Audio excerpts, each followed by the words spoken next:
everyone to another edition of Battlechat, and I've just worked out in fact that technically this is Battlechat number 8, although I think it's going to be the 10th podcast I've done for you patrons, because there have been a couple of Sergeants and Up Q&A sessions as well.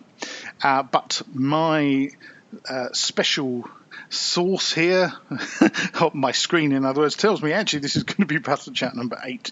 And today I am absolutely delighted because I have got a special guest. And I'm going to not say anything just for a second. I'm going to keep him in the corner just for a moment because I'm quite excited about this. But before I get started with the interview with my special guest, I just wanted to kind of reiterate what I said in the email that I sent around to you all a few days ago about the fact that July, which is, oh my God, this is the 31st of July, I'm recording this, so July is just about to end, has been relatively quiet on the Patreon front for me, partly due to the extraordinary weather we've been having, because I've had temperatures up here in the Luftwaffe approaching 40 degrees. It's been a bit bonkers.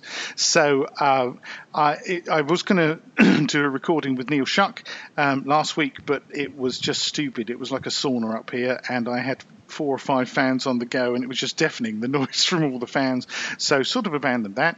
Another thing that I'm doing is a friend of mine called Ros Morris, who's an author of both fiction and non-fiction in her own right, and she is also an amazing horsewoman, and she has a fabulous, huge and old horse called Byron at some stables up in Surrey, and I plan to go up and visit her and say hi to Byron, who I have met before, and other horses at the stables, not because I intend to go riding or anything, because I am not a proficient horse rider, I can tell you, but that's a story for another time.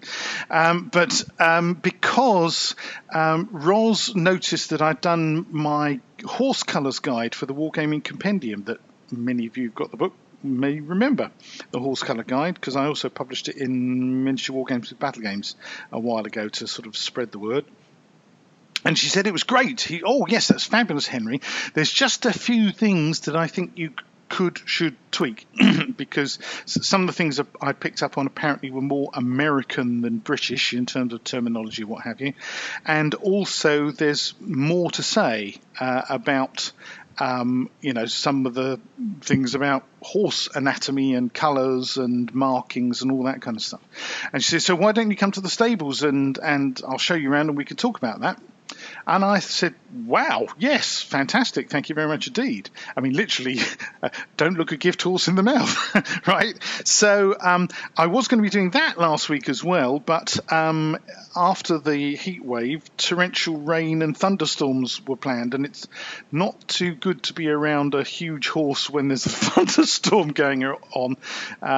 So we postponed that to this week. So in fact this Thursday I'm going to be going up to Surrey and doing that, and then next weekend, this coming weekend, I think it was on I can't remember the actual date of August, I am going to be interviewing Jay Arnold again, the veteran wargamer, lovely guy. We had a podcast together fairly recently, of course, but that was on quite serious stuff, a lot to do with PTSD and his experiences in the military and that sort of stuff. Which has gone down incredibly well. I mean, we've had a big response to that, and Jay's had a number of personal messages about that as well, which he's been quite touched by. But also, I need to remind people that he's a fun guy. He's a wargamer, and he likes playing games. And so we're going to be talking exclusively about that fun stuff in the next podcast. So anyway, that's kind of what's been going on, and I've got a blog post that I'm working on as well, because I had Miniature Wargames not with Battlegames anymore, is it? Miniature Wargames editor John Treadaway down here a couple of weeks ago now, and we played a tabletop teaser together, the first time he's ever played a historical wargame. Can you believe that? There you go. It was a first, and we played with Miss Spencer Smiths as well. How wonderful is that? So I'm doing a write-up of the game that we played, the tabletop teaser we played, just exclusively for patrons, that one, just for your own benefit and enjoyment. So That's what I've been up to, and here I am up in the Luftwaffe again with, mercifully, the temperatures about 10 degrees lower than they were the last time I tried this. And I am absolutely delighted to welcome to the show the one, the only, the master podcaster himself, Neil Shuck. Hello, Neil. Greetings, Henry. Hello. Wow, we haven't done this for a while. No, and we've never done it before when I'm on this side of the fence. This is, as you were saying off air just before we started, this is quite a strange experience. I don't normally do this. I know. And so the thing is, for folks that don't, I don't know, I'm sure all our patrons know, but some of the people who eventually get to listen to this podcast in a few days' time may not be aware that Neil and I have a bit of podcasting history together, don't we, Neil? Indeed, just a tad, yes. Going back to 2000 and crikey, I'm just trying to remember when the first episode was. I can't remember. I mean, I think we've, for those people who really don't know, obviously I used to run my own magazine called Battlegames magazine. You know, a lot of history to the name of this Patreon gig here, and Neil joined the magazine as a columnist. Oh my goodness me! At some point, I can't remember exactly when it was. Mike Siggins, who'd been doing the Forward Observer column for quite some time, several years, he reached the point where he was just burnt out, bless his heart, and I cast my eyes around and I thought, who can I grab to fill that spot? And what fool could you grab? What fool could possibly want to do this instead of Mike? And you were already doing your Meeples and Miniatures podcast. And I was. I think, I have a feeling you had invited me, first of all, onto the Meeples and Miniatures podcast, mate. We did. We did, to do an interview. To interview me to say what's all this Battlegames malarkey about and so on and so forth. And then of course we plunged. We got on so well, and we came up with this mad idea of doing the view from the veranda. Yeah, well, that came about because that was it. Because you very kindly decided to help support the podcast. That's right. And so in doing so, okay, right, fine, we'll run an advert for Battlegames. Oh yes, that's right. And you came up with these two characters. Oh God, yes, the Colonel and the Major. It's the Colonel and the Major, and of course the Colonel and the Major, and everything. And there was a couple of iterations of this particular advert. Yeah. And of course they were discussing Battlegames as they were over. Well, I think it was G&T and something else on the veranda. That's right. That's right. What I'm going to have to do, obviously, is dig out one of those ads and, of course, insert it into our conversation here so that people can understand what the hell we're talking about, because it all sounds a bit... But if I just put on a voice a bit like this, it was a bit like this Major, wasn't it? Hello. It's Major and the Colonel, and we're terribly posh, and we're retired officers, and we're having... I seem to remember having dinner in the club, actually. I think it was having dinner in the club just before the port course or something. I say, Major, this copy of Battlegames magazine. Yes, well, what about it? Well, there's articles about Warhammer and War Master and something called Flames of War, whatever the devil that might be. Good God, man, steady on. Yes, I have to say, it doesn't look like it's all old school at all. By Jove, that's outrageous. Yes, quite. Perhaps we'd better have another G&T on the veranda. Better make mine a double. You don't have to be an old-school wargamer to enjoy Battlegames magazine.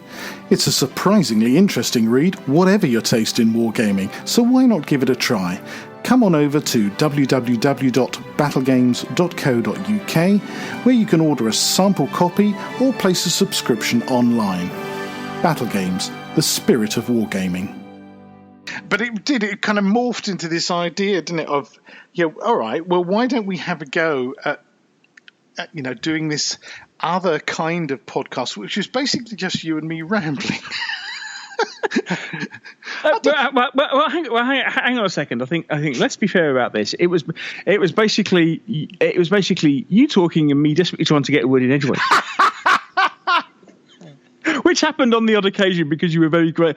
Because you very graciously had to draw breath at some point, and so I seized the opportunity. I couldn't possibly comment, I think is what I have to say. Oh dear, I'm so sorry. Please forgive me, world. Please forgive me, Neil. But there was a grain, perhaps a grain of truth in there somewhere. I don't recognise myself in that comment at all. Honest, but I think it would be fair to say that you pushed my hot buttons, yes, and set me running, and then just kind of, I think you kind of went off and had to lie down at times, didn't you? Well, as has been described on our podcast, and as listeners may remember, and certainly know from Battlechats, Henry is the sort of person that you basically ask a question, press play. And then go and go and go to the local supermarket and do the shopping. Come back and he might have finished the introduction to the first question. You never know. I exaggerate slightly, but luckily Henry and I have known each other long enough now that I believe I can get away with it. I think. You're one of the few people who just take the piss mercilessly, Neil. I think that's what it comes down to.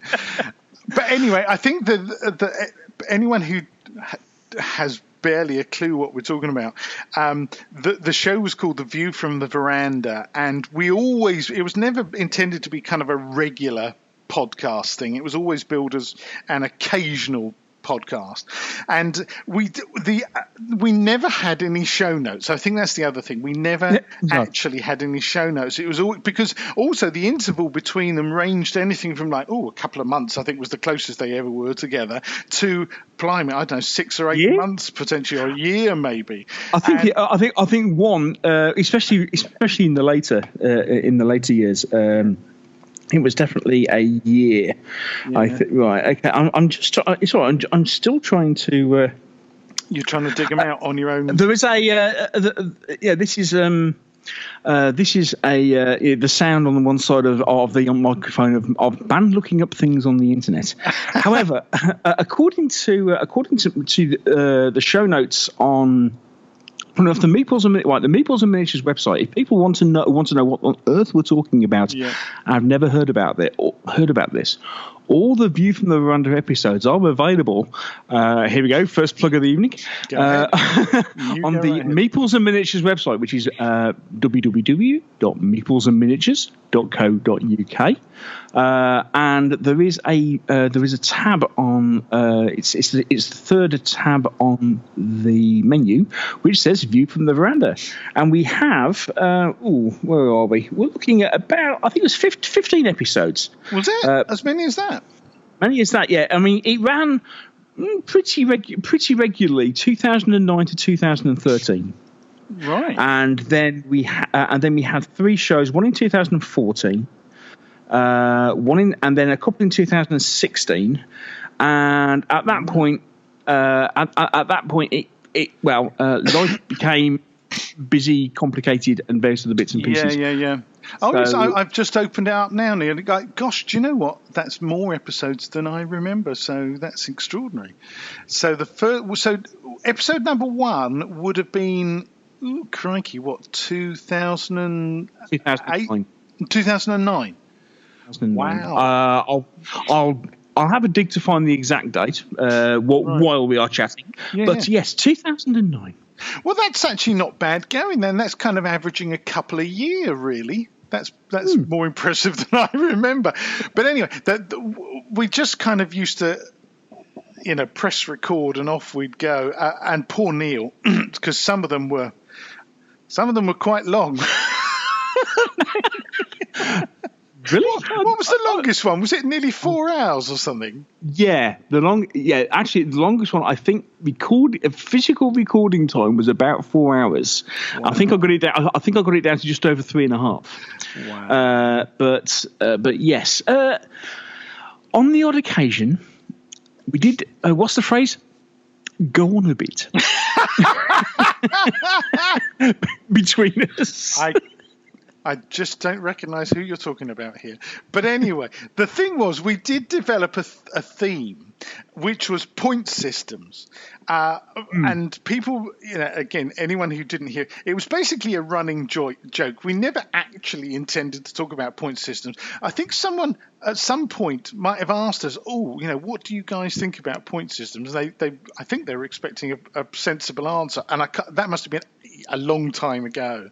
So what we do is, at the beginning of every show, we just kind of do a bit of improv.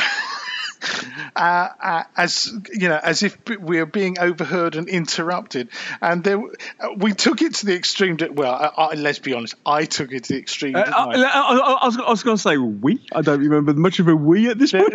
I think it may have been on the last or the second to last episode where it became. Because bless his heart, I mean, we need to do a shout out to Rick Priestley here, Games Workshop fame, ex-Games Workshop now, and of course Warlord Games, Gates of Antares and all that kind of stuff, who I think, for some reason, I don't quite know why it should be him, bless his heart, but he became a beacon of knowledge about point systems, in my head at least. I don't know why, but also because he co-wrote a book, didn't he? Which was published by Pen and Sword. I'm scanning my shelves here. Oh, here it is. Yes. I've got it up here. It's called, and let's give him a plug, bless him. It's Tabletop Wargames, a Designer's and Writer's Handbook by Rick Priestley and John Lambshead, which was published by Pen and Sword. I think it was only in paperback. Pen and Sword, 2016, in fact.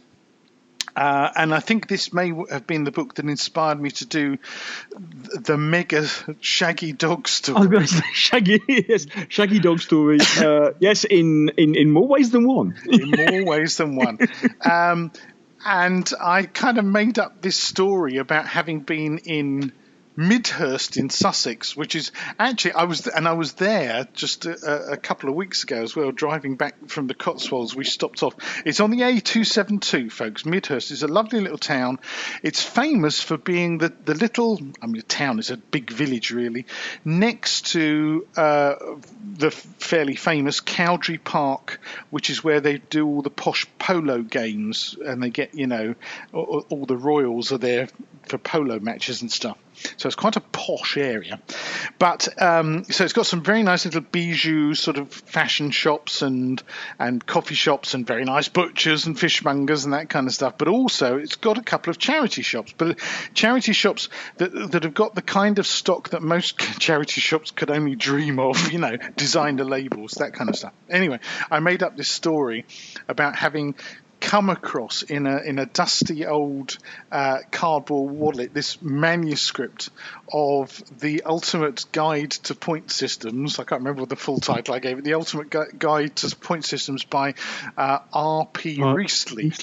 And how I'd been standing there in disbelief at having found this, the absolute Bible of point systems, when I was set upon by some dogs that had got out of control. A woman had been walking her dogs, they got out of control and ripped this manuscript to shreds. And it was very emotional, wasn't it, Neil? We were bereft. We bereft at having lost this completely non-existent manuscript. But I think as a story, it went down quite well. We got quite a good response to that. But anyway, that's how kind of silly it got. And I think that it reached the point where I couldn't really top that for a start. Well, no. Yeah, as I say, it did kind of get to a point where it was a case of, well, if we're going to go any further than that, yes. It would involve personal injury to me, I think, beyond that. Well, I think either that or aliens would become involved. I know. And who knows? Who knows? Because what we always said about the show was never say never, didn't we? So Indeed. a number of people, I mean, when we had to say that because of, life pressures and that kind of stuff, obviously, we had to say, look, for the time being at least, we're kind of putting View from the Veranda in abeyance. There was quite an I wouldn't say there were public outpourings of grief of the Princess Diana kind, but we did get a lot of really lovely messages from people saying, "Oh, it's a shame, we're going to miss it." People were wonderful. Yes. About it. It was very touching, and thank you for the response. It was unexpected, and it led us to realise just how appreciative people were of what we were doing. Yeah, and it was great. It was really nice. So I mean, again, I know it's a couple of years ago now, but thank you. Exactly. Thank you all. And the other thing is that I want to thank everyone for, and you for, Neil, as well, because the experience that I got doing those shows with you was what convinced me to start doing this. It was certainly one of the major factors, because, we're going to talk about your magnificent recent milestone in a second, but it's made me realise that podcasting is a really fabulous medium for kind of reaching out to your tribe. And especially with Patreon, which we're also going to be talking about, obviously, because here we are doing a podcast recording for my Patreon gig, so it's inevitable that that's going to be talked about, because obviously you've got your Patreon gig as well now. But it's when I was thinking hard, at the end of last year, the beginning of this year, about I think I want to give this Patreon thing a go, and I had a number of kind of people that I follow in a completely different sphere, in my writing life. Yeah, sure. People like Jonah Pin and others and Jonah Pin is remarkable. This is Jonah Pin is www.thecreativepen, and that's pen with a double N.com. In case none of you know about her, she's a fiction and non-fiction writer who is self-published. She's one of the top people in the world of indie self-publishing. Wonderful woman. I've met her several times. Absolutely brilliant. And her rate of production is unbelievable. Just she's a woman on a mission. Let's put it that way. And her website has won prizes from The Guardian and others as one of the top 10 publishing websites in the world and that kind of stuff. So I had her kind of example for that sort of reaching out to an audience of people who are basically aspiring writers themselves, and providing them with all kinds of lots of interviews with famous writers and this, that, and the other. And of course, so I thought, made me think, when I was thinking about doing Patreon, okay, there's one example, but there's also, of course, you, Neil, and your Meeples and Miniatures show, and our experience of View from the Veranda, which has been absolutely fantastic at garnering a hugely dedicated, enthusiastic and engaged audience. And, you've just passed the milestone of, and I can hardly believe I'm saying this, 250 Meeples and Miniatures podcasts. And the vast majority of those you were doing all on your own. I mean, obviously in the last year or two, I've lost track of how long it is, you've had the Mikes and Dave and so on kind of helping you on the show and stuff, which has kind of shifted the kind of personality of the show, but has still managed to maintain this kind of momentum that you've built up. Absolutely remarkable, Neil. I mean, so the obvious question is, let's go right back okay. to when you were doing or about to do Meeples and Miniatures episode 1. I mean, first of all, how long ago was that, Neil? Okay, Meeples Miniatures episode 1 and was published on the 25th of January 2007. 2007? Wow. Yeah. That's 11 years ago. More than a decade ago. Wow. Okay, Yeah. That's amazing. So, question 1 that I'm sure people will be dying to ask, and I know you did a special on the Meeples and Miniatures show recently where you answered a lot of questions that people had sent in, but I'm just going to ask the obvious one here is, what inspired you to even start doing a podcast in the first place, Neil? What inspired you to actually sit down and do that very first recording? Okay, well, going back, say, 11 years, podcasting was very much in its infancy. 2006. I mean, even as I say, the internet wasn't, was still finding its feet to a greater or lesser extent. I started a web page in 2003, I think it was. Right. Funnily enough, it was as first and foremost, it was a programming exercise. Right. By trade, historically, I'm a computer programmer. Right. Although I've branched out into other things in IT, although I'm still a techie. But my stock trade, especially at that time, was programming. And there was this new thing of internet and various other bits and pieces. And so I thought, I'll get to know web design, and I'll do it so I can learn HTML. Right. Okay.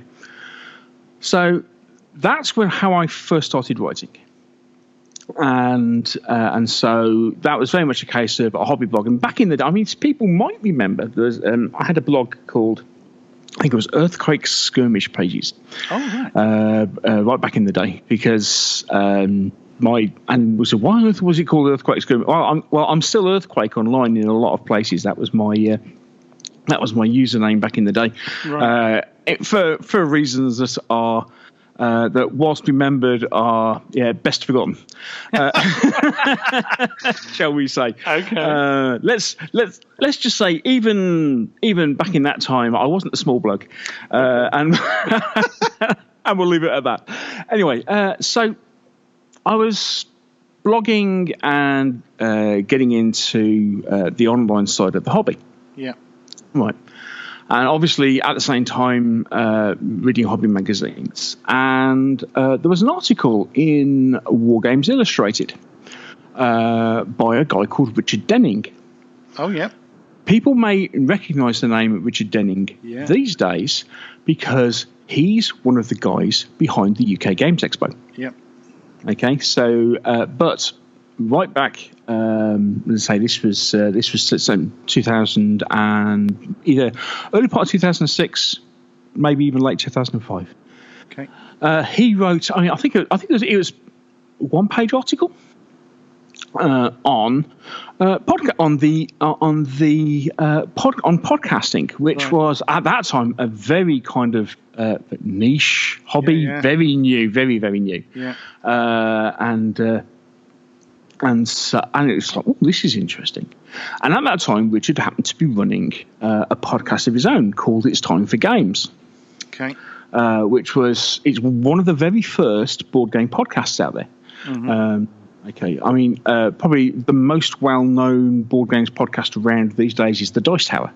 Yep. But that was right back at the time when the Dice Tower was starting. I mean, the Dice Tower is up to several, where were we? 500-600 episodes now. Oh my goodness! Yeah. I mean that's going to, Tom, Sam, and the guys have taken it to a whole different level. But yeah, so right back in the infancy, there was a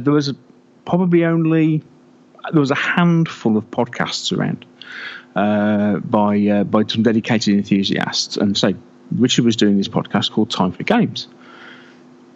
The whole thing intrigued me. Right. And so I listened to a few of his shows, and then I exchanged emails with him. and I basically turned around and said, "You're doing this." Now I can't remember whether it was a case of he was asking, wondering if he was doing some more, asking for some other people to do some content. Right. It was a long time ago, but either way, basically, I turned around and said, "Okay, you're doing this podcast. Would you be interested in some extra content on miniatures in board games?" Because at the time, it was just, we talk a lot about hybrid games where you have miniatures appearing in board games, and now it's almost the norm, depending on what manufacturer you're with. However, in those days, it was really unusual. So I said, okay, would you want somebody just to record a little slot, 10, 15 minutes, or a quick audio review of games that involved miniatures? Gotcha. And he very kindly agreed. So I think I recorded 3 or 4 little slots for him. All right. And then at that point, actually, he decided that he wasn't going to do podcasting anymore because he wanted to concentrate on his number one goal, which was actually to get the UK Games Expo up and running. Gotcha. Okay, so at that point, I was like, I kind of got the bug. I kind of thought, this is interesting. This is an interesting medium. I'd like to do some more of this. So, in the article, Richard had kind of turned around and said, okay, this is your starter for 10. This is kind of how you get going. So, you basically need something to record on. Yeah. Somewhere to put it so everybody can access it, and hopefully some sort of splash website. So that, and I mean, I haven't listened to episode 1 for a long time. I suspect now if I listened to it, I would probably have to go and hide under a duvet because I suspect it was quite embarrassing. And it's interesting. I mean, a lot of people talk about the Whispering Neil shows, which is how it started. Now, at the time, so basically, I hadn't come across the idea of things like audio processing. That was all. That was all in the future. That was all. That was all high tech stuff. I was just basically recording off a headset. Gotcha. And recording off a headset straight onto some software on a laptop. Gotcha. And having done that, and because of various timing differences and family and this and the other, I tended to record them quite late at night. Yeah. So hence, I had to be quite quiet in order to make sure I didn't wake anybody up. Hence the Whispering Neil shows, because as I say, it was a case of I was keeping my voice down. Yeah. Because I didn't want to disturb anybody. Yeah. Because I was the only one. Because I've always been a bit of a night owl. Yeah. My wife definitely isn't. So I always found myself up late at night on my own, and it seemed an ideal time to record this stuff. But as I say, having not discovered the joys of things like audio processing and sound leveling and all this sort of thing, it meant that the first few shows may have been a slightly audio level challenging for people, but it was certainly where the Whispering Neil came from. But it was, and everyone thought you were just trying to be deliberately sexy, Neil. I'm no Bob Harris, I'll tell you that moment.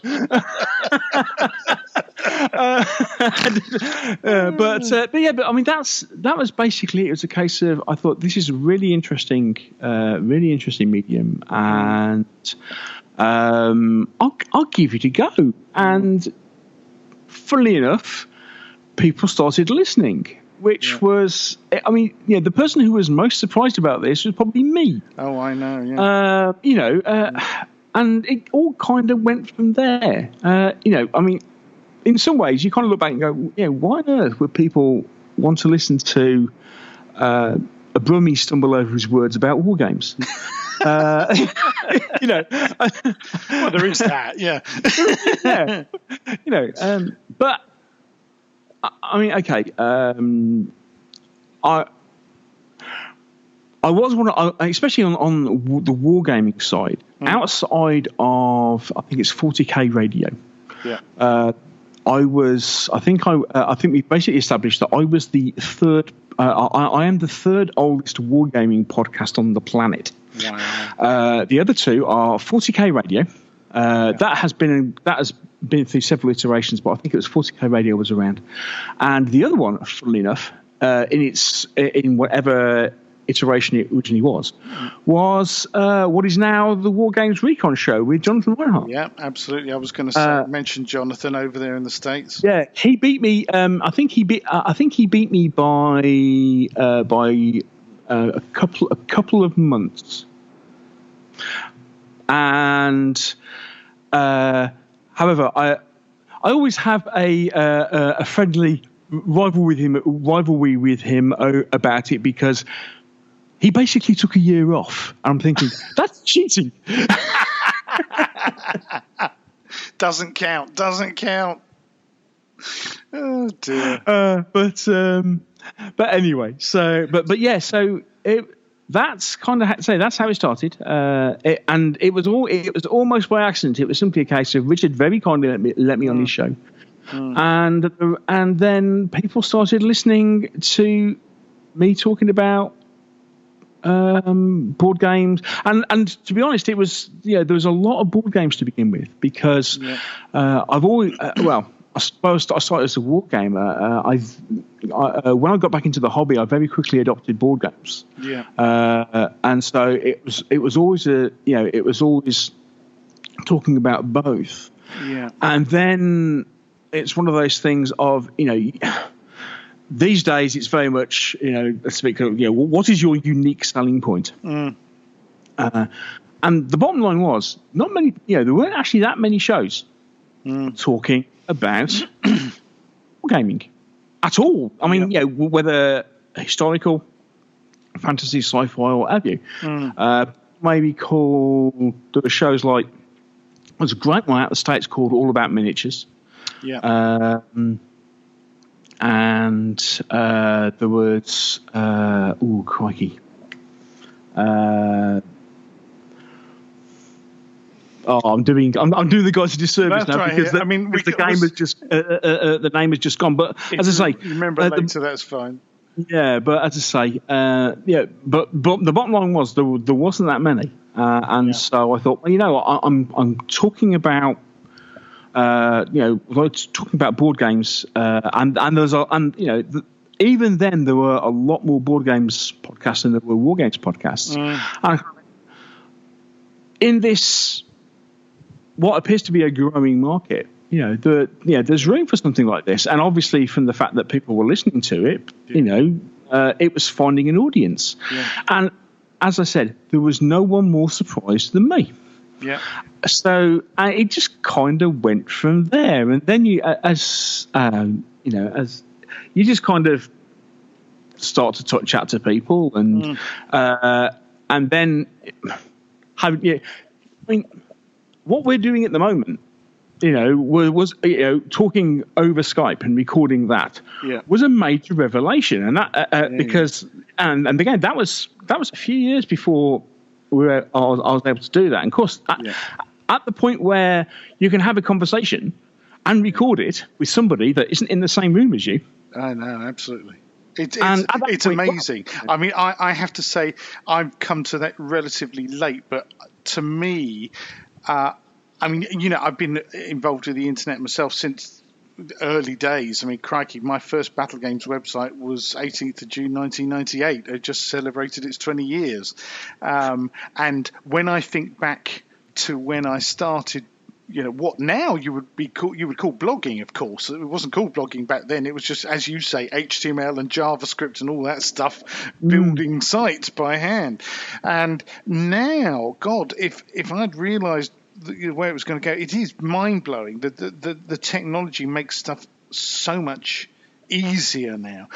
There's actually something I wanted to ask you, Neil, because one of the things I've admired about you is basically, mate, you've got a lot of guts, because I know that for a long time you were quite self-conscious about public speaking, right?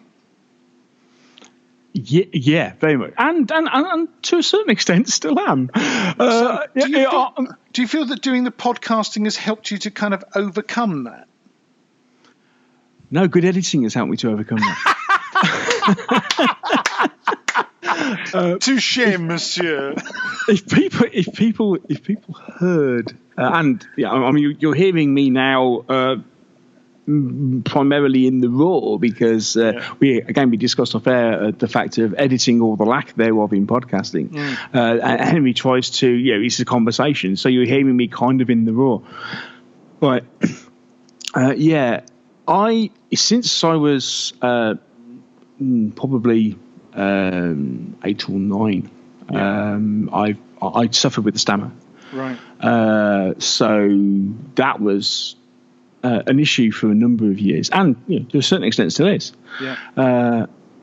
And how it comes out now is I tend to repeat myself whilst trying to formulate sentences and various other bits and pieces. Yeah. There are times when I will, rather than actual stammer over a word, what will happen is I will either say a word or a phrase repeatedly, and that still happens, and I'm very, very conscious of that. As I say, I think I probably sound a little bit more lucid on the podcast, simply because I'm so conscious of it that over the years, it's probably one reason why I'm probably somewhat anally retentive when it comes to editing, because I'm so self-conscious of it. Right. Has it made it any better?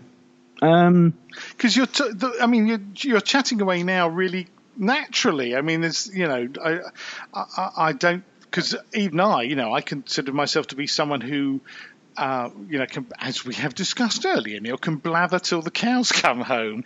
But even I know, when I listen back to myself, I've got certain verbal tics and that kind of stuff, which if I was being an absolute perfectionist, I'm sure I would, all right, let's go through with a fine-tooth comb on the editing slot and cut and cut and cut. But actually, I've just learned that people accept it as part of a normal conversational form of presentation, rather than for example, I did, it's ages ago now, I did a thing, just a one-off thing, letters from an editor. Yes, I compared. It was about an hour long. I can't remember, but it was. I compared the Battle of Agincourt, described 3 different ways, described by John Keegan, the historian, and by what's his name, Bernard Cornwell, wasn't it? Who did his novel Agincourt, Agincourt, that's the one. And also, of course, that scene from Henry V, we few, we happy few, we band of brothers, and all that kind of stuff. And that, I edited that quite a lot, because and went in and re-recorded certain phrases that didn't sound quite right to me and stuff. What I realized was that if you take that approach, an hour of podcast takes 3 hours at least, right? If not more. Because that was on the 23rd of July 2010. I still have it on my hard drive. Seriously? Wow. I've just looked it up. Wow! Oh my God, so that's 8 years ago. Good grief! Oh, bless your heart, mate. But yes, that was so. I realised that when you're doing kind of podcast, now that was based on an idea. Oh God, what was his name? Alistair Cook, wasn't it? The guy who used to do Letters from America on the radio. Sadly, died several years ago now, but he was a wonderful one of those American broadcasters with a fabulous kind of gravelly voice with real gravitas, and hugely listenable too. And he used to do I think his were actually only half an hour a time, but that was a series I always loved. I always found it memorable. He was just one of those people that I thought, God, I could just listen to this fella all day, and so that was almost like an homage to that sort of programming. But what I realized is either you need to have rehearsed beforehand to make sure that when you hit that red button and go live, you've got it pretty much word perfect. And you need to practice doing that. This is the thing that we underestimate how much skill there is in really good broadcasting, right? There's some of the professionals on the radio that, we call them professionals for a reason. They're incredibly good at what they do. And to be honest, for a lot of us who do podcasting, I think we put our hands up and say, do you know what, most of the time I'm kind of winging it, literally kind of by the seat of our pants, and because we're in a niche. I don't recognise that at all. I have no idea what you mean. But because we're in a niche where the subject matter we're talking about is subject matter that we know our audiences really well, so we know that they're really interested in the subject matter, and even if they disagree with what we're saying, they appreciate having things, the stuff brought to their attention so that they can disagree with it. It's really good. But this, as I say, it's I think one of the things I really admire about you, Neil, is that despite, if you like, that impediment that you had to battle against, that you've kept going. And because it was the same, when I approached you to do the column in the magazine, and you were like, "Oh, what? What? And you want me to write stuff for the magazine, and you're going to publish it?" And I was like, "Yes, absolutely, go for it. Just relax and don't try to be Mike Siggins," because I think it is a really difficult position to put anyone in, isn't it? Where you've had a popular columnist who's been doing this thing regular as clockwork for, however many years it was. And then suddenly it's like, right, I want you to step in his shoes, Neil. Yeah, there you go. He's like, there you go, mate, no pressure. Absolutely. But I think I also very quickly said to you, no. I mean, the name of the column is the same, but I don't want you to try to be Mike, because no one else can be Mike. He's a lovely bloke and he's got a unique style of his own. I want you to bring your unique style. And I think that's what you've done with podcasting as well, that by sheer experimentation, you've arrived at a formula that you're comfortable with, you've got an audience that's comfortable with, and it works. And so, I mean, obviously this, how many shows was it you'd done before you started bringing other regular people in? Because first of all, your friend Dave was on a few shows, wasn't he? We had, there were a number where, I mean, Dave kind of was on, because Dave is my long-term wargaming partner. We've been playing games together for a long time. Yeah. And he was kind of popping in on a few shows, but he was never really a regular as such. He used to turn up, but not as, I mean, certainly nowhere near as regular as we have with the two mics these days, for example. What started it was actually at the point where I discovered that I could record stuff on Skype. Yeah. At that point, because I'd done one interview where early on, I think in the first year or so, when I'd physically popped round the house of Kevin Sally White, who from Hasselfree Miniatures, and I basically sat in their kitchen and recorded an interview with them. Which was, and that was I think that was the first time I'd ever done an interview. Right. No, sorry, it was it's probably the second, probably second or third actually, because I didn't. I'm just like man looks up things on the internet. I'm just looking back at my back catalogue. I've done a couple of interviews. I've done one with Peter Berry.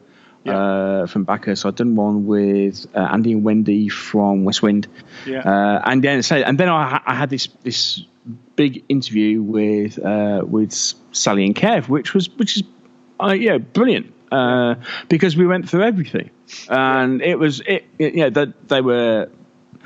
they very kindly just opened up, and we were chatting about all sorts of stuff, and basically what it was like to be to have to be full time in the miniatures hobby as a small business, and right down to how that affects your family, is that was.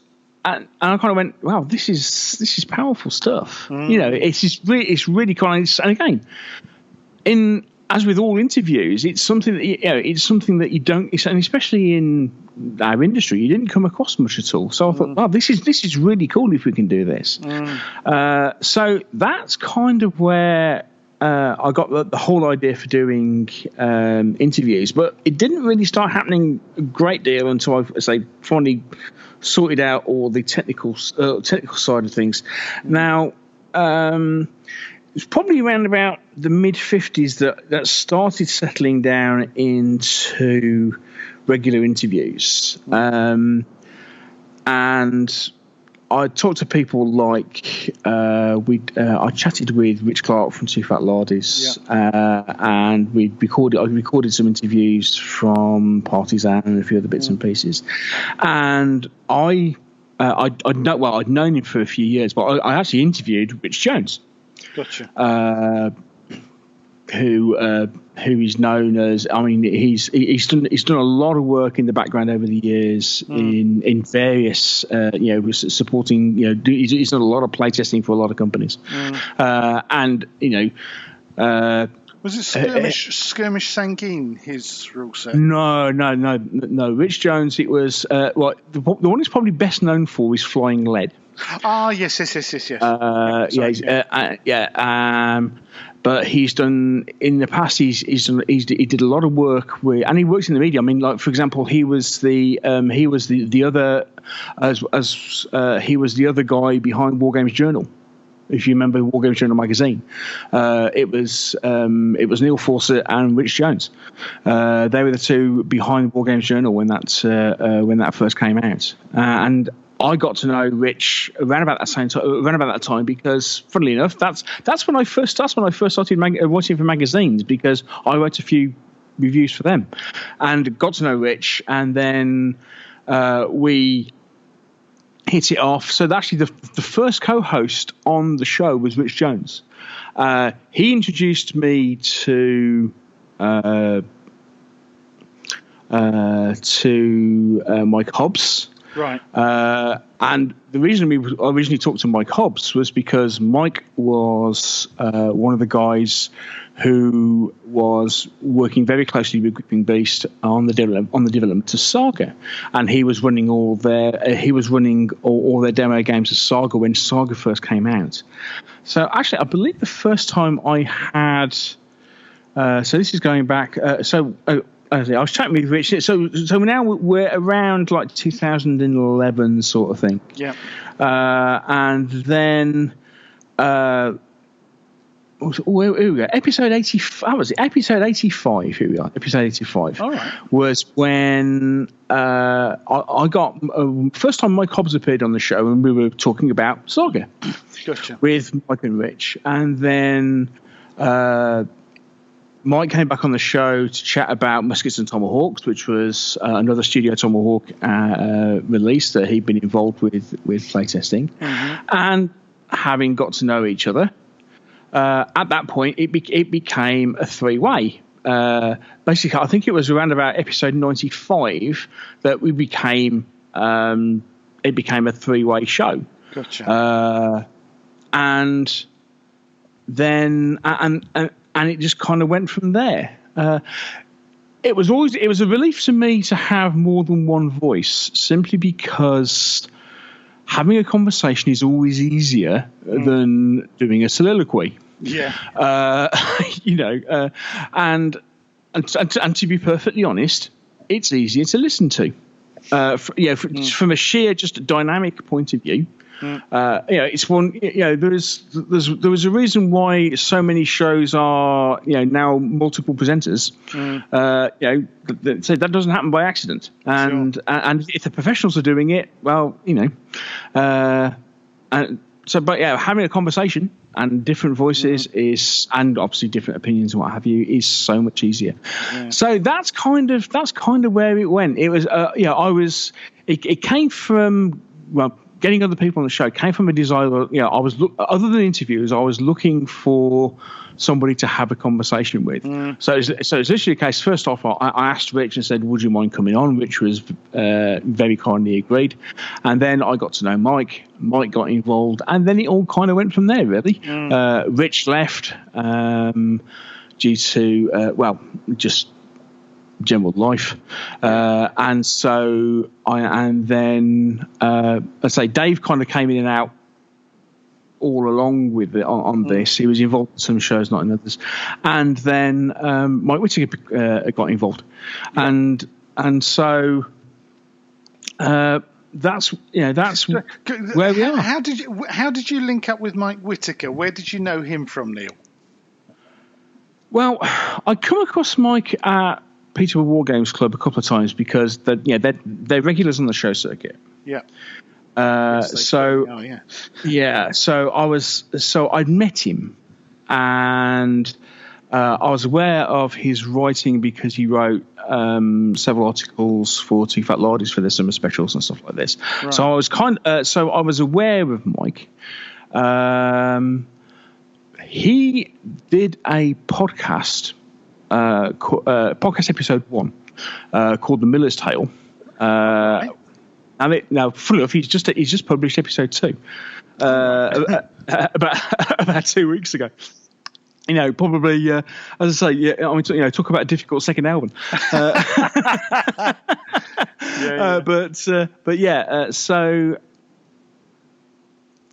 So I'd met him and I was aware of it, and he was a listener. He was a listener to the show, and I corresponded with him.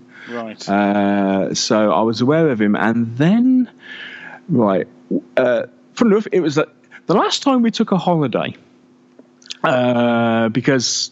Funny enough, one of the reasons why I've got a bit of free time at the moment managed to grab you. Yeah, it took a bit of a break. The last time we did that was about 4 years ago. Yeah, and we decided that as a special, we'd record some role playing episode. The Star Wars role-playing game had just come out. Oh, right. And we wanted, the first one, it was Edge of Empire, published by Fantasy Flight Games. Yeah. And we wanted to give it a go. And I just turned around and said, "Here's a jolly," and we're going to record it on Skype. We're going to do it over Skype because we were all over the country. Yeah. I said, "Here's a jolly wheeze. Why don't we record it?" And I'm not quite sure exactly how it happened, but I'm sure he could remind me, but Mr. Whittaker got involved. And having recorded that, afterwards, it was basically we had a conversation to say, well, Mike, do you want to do this on a more regular basis? So it was, again, one of those... just serendipity, really. Very much so. It not exactly intentional. It was just one of those things that kind of happened. And that's where we've been since. Yeah, and so that was already 4 years ago, you're saying? I mean, we're talking. We're talking about 3-4 years ago. I think it was around. I'm just trying to remember to see where we were, and I think it was around about 2004. Here we go. 2004, 2013, maybe slightly 2014, something like that. Yeah, it was about there. So and so basically from then on, it's been depending on people's diaries, it's been a two-hander or a three-hander, or sometimes a four-hander, which gets a little bit unmanageable. But there we go. And I've been the common thread through the middle of it. Some would say, Bad Penny keeps turning up every week, but there we go. The thing is, though, what I find is extraordinary is that whether by force of personality or whatever, I think many listeners do, still think of it as your show, Neil. I still think of it as, it's Neil, and he's got these other guests on, but it's definitely still your show. There's something about, and I think your co-presenters feel that way as well. There's just something, when I listen in, I can hear that they're sort of deferring to you. They're kind of looking to you for the cues, kind of thing. So I think that deferring to me, that's news to me. No, but I thought these days they just turned up and heckled. Well, there you go. There is that. But no, actually, I think there is still, if you like, the spirit of the show is definitely carried by you, Neil. I think that the mics and anyone else that comes on your show would very much feel like, yeah, okay, I'm on hallowed ground here almost. I don't want to make too much of it, but I still just feel like it's, Meeples and Miniatures is your baby kind of thing. And what can I say? We've probably said as much as we can without actually going over episode by episode of your show, Neil. But 250 episodes, mate, is just a staggering achievement. I can't imagine, the thought of ever getting to 250 at all. I find mind-boggling at the moment, I think. Put it this way, it was,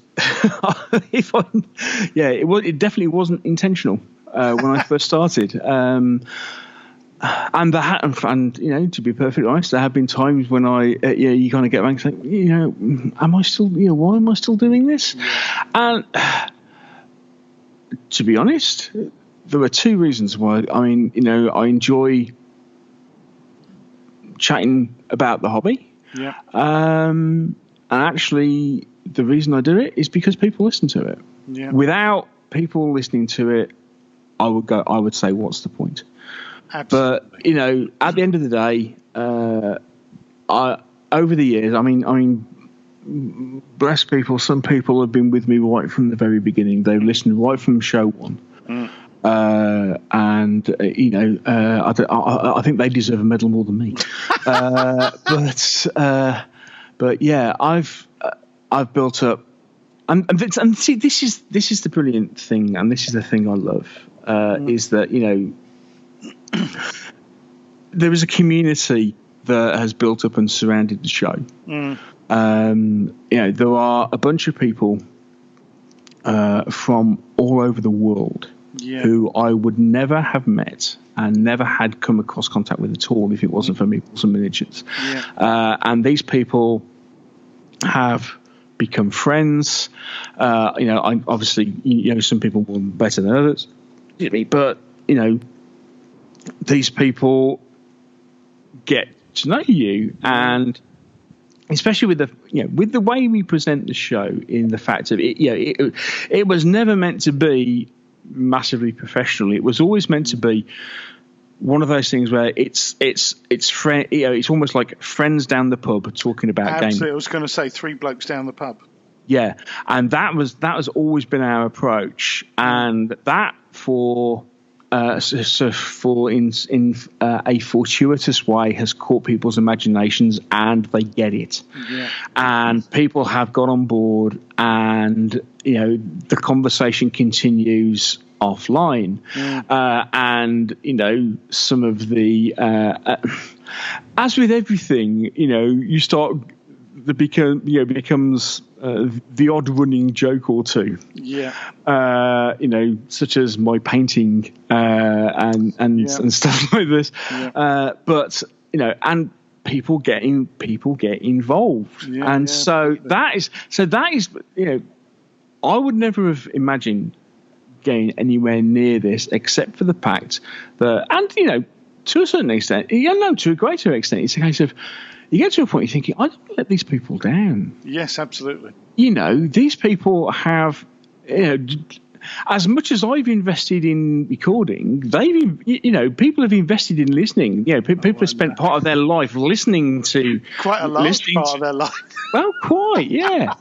As especially, because obviously, when you get to a certain, you start looking back at your back catalogue and think, crikey, how long have I been talking about gaming? I know.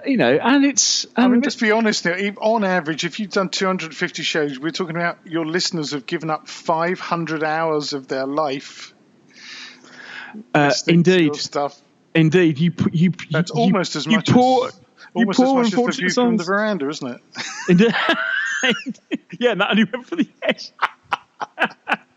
Yeah, so you start to get an obligation to your audience. Yes. This is. I want to take this a bit further, because I am actually this time trying to be professional and refer to my show notes, because actually this segues really nicely, Neil, to something we can both now talk about, which is Patreon. Where, because for a long time, and I think I emailed you or called you or something and said, I'm so delighted to see that you've gone on Patreon, because one of the things that I always felt was that, mate, you are talented and you're really good at what you do, but you weren't earning a bean from it. I mean, initially you started to get a bit of sponsorship on Meeples and Miniatures for, I think, Two Fat Lardies. Whatever. I have to give a shout out to Rich. Yeah, absolutely. For Two Fat Lardies. Rich and Nick at Two Fat Lardies. Yeah. They have and to be honest, Henry, you, because you were always a bit of a silent partner. You were very encouraging when I first started thinking about actually really doing it seriously, and I was looking for a little bit of support.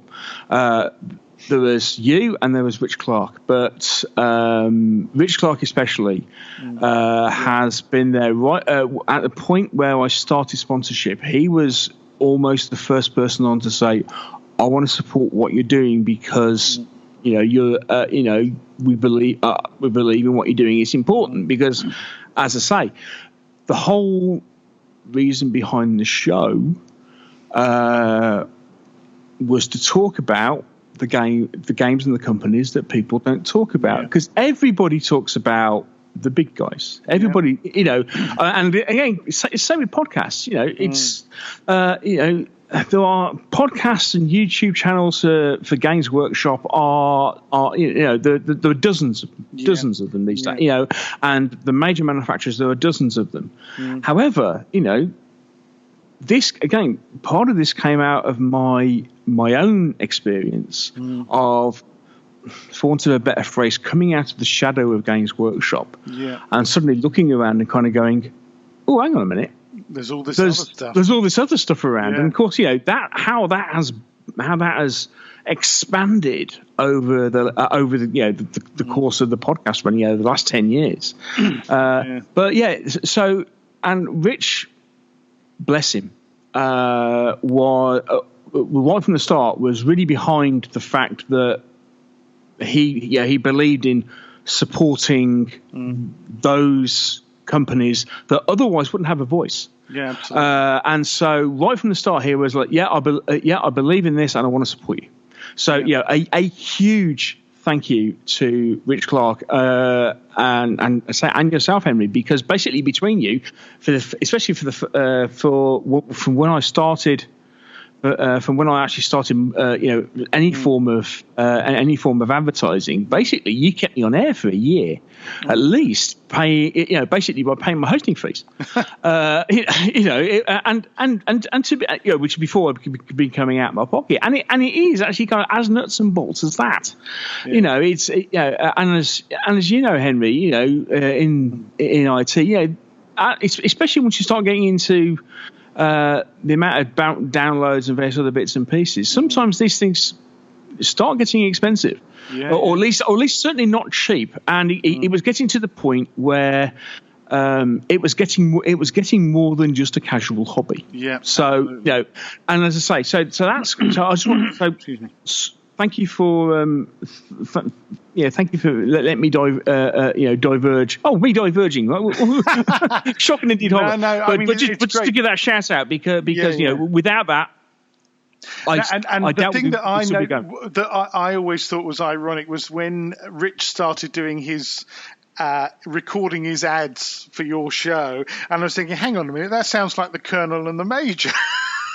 Because he uses that same sort of bluff, sort of here we are in the trenches, sort of chaps, and it just makes me smile. I mean, Rich, let's be honest, he's one of the top characters in the hobby, and bless his heart, actually he's really modest about his achievements. I mean, he's just been given the Legion of Honor by the HMGS over at Historicon, and as usual, he's so self-deprecating about it.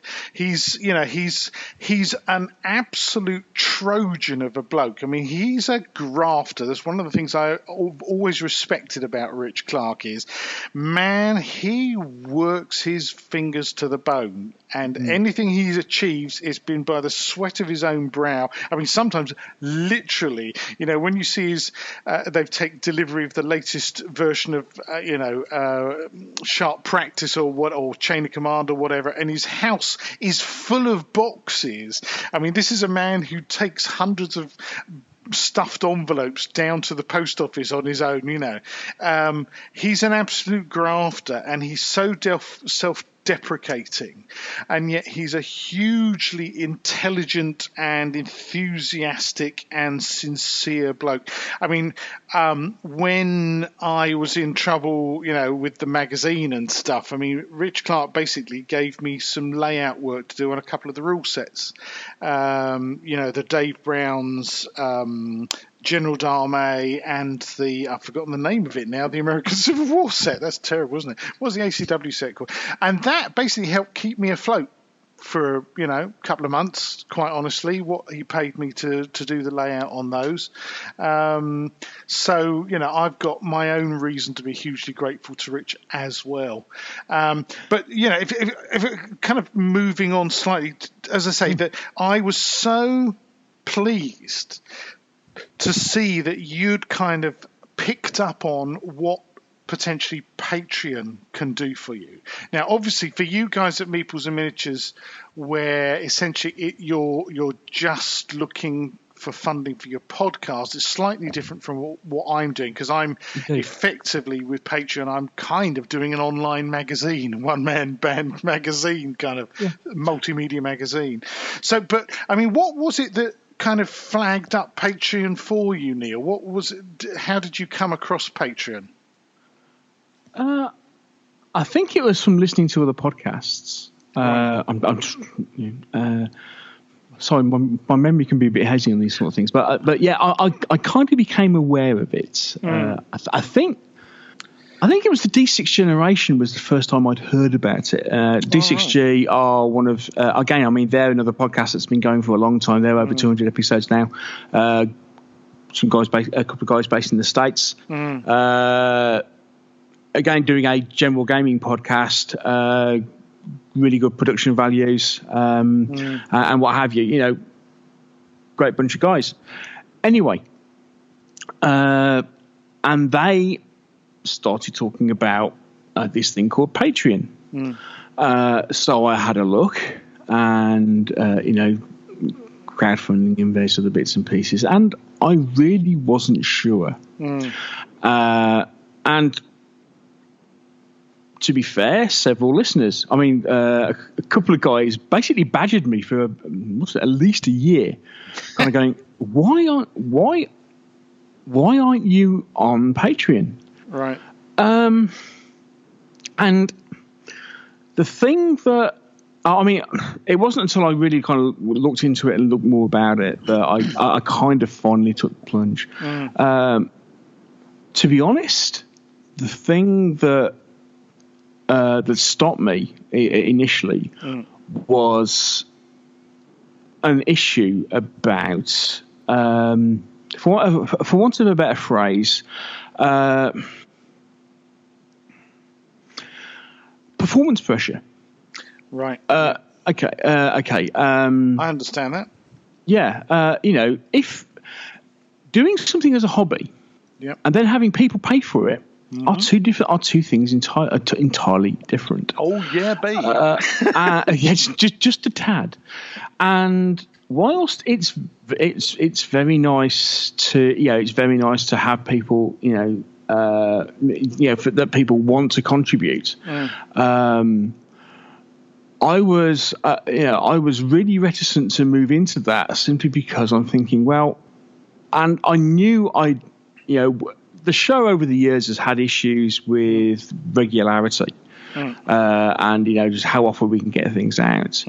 And I was very wary of, for if nothing else, putting myself under pressure and actually for almost mis-selling people to say, well, if you give me money, I will do something for you every month.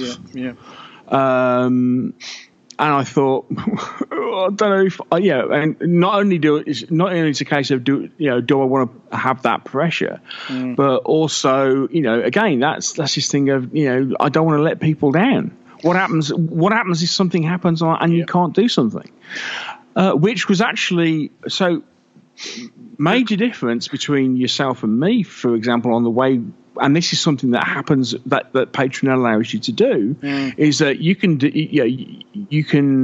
do your charging in two different ways. You can say, okay, back me for X amount a month, and then decide whatever maximum that's going to be. Or you can turn around and say, back me for whatever I produce, and I will only charge you when I produce something. And then again, you can then turn around and say, well, that's fine. Okay, I'll give you $1 every time that you produce something. But then again, I don't want to give you more than $3 a month. So if you produce, so that doesn't give you license to produce something that's 10 minutes long. 10 things a month, and then charge everybody for it. In fact, funnily enough, I've just been reminded of this facility because I've just signed up to support someone else on Patreon, and they produce videos and stuff. So they charge per charge.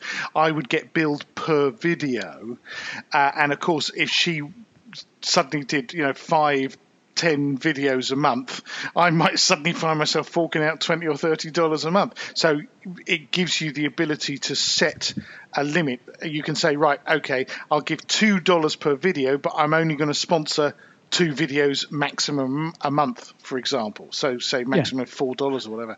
And I think that's one of the things about Patreon that I find, do you know what, that's really useful, because it gives both you and your patrons all kinds of flexibility, and so people can kind of do a suck it and see approach. I've just had someone, funnily enough, I won't name any names, but I've just had someone significantly increase their monthly pledge from kind of like $10 a month to $50 a month, which is like, wow. Wow. Thank you very much indeed. That's extremely kind.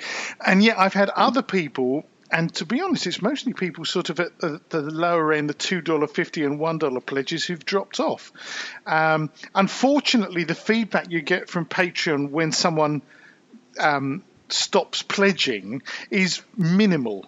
And usually something like my financial circumstances changed, or there's the cryptic one of the producer, the creator didn't produce what I was expecting, which, having done a huge long page at the beginning telling people precisely what I'm going to be producing, comes as something of a surprise.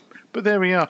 But the thing is, listening to you there, Neil, I've been sitting here smiling about performance pressure and so on and so forth, and I'm thinking, just like when I got you to start doing the column in the magazine, because that moment was going from writing about and blogging about your the hobby as a hobby to, oh my god, what, you're actually going to pay me every month to produce this column. And then it went from something which was relatively comfortable writing a column every couple of months, to at the point where you're writing where it became Miniature Wargames with Battlegames, and okay, we're now on a monthly schedule. Off you go. That's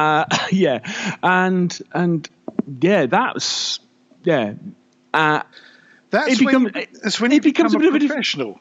Yes, quite. And even now, and funnily enough, this is I know in our show notes we had this little thing about Joy of Six. Now it made me smile because I went to Joy of Six this year because I was invited by very kindly Peter Berry at Backer 6 Mil. invited me on, and he kind of said, I hear there's a possibility you're going up, because I was going up, funny enough, to see Per Broden, and the Wildfire Gamers had put on, hi Per, we were putting on another one of these fabulous Great Northern War boards games, and it would be good to go and see him. And Peter kind of went, I hear you're going up. I said, yeah. I said, I'm thinking of doing a panel, and since you're well known in the media, I'd like you to be one of the people on the panel, along with John Treadaway, and then there was sorry, I forget his name. Guy from Wargames Illustrated. Dan. Dan, who unfortunately had to, due to unforeseen circumstances, had to drop out the last minute. And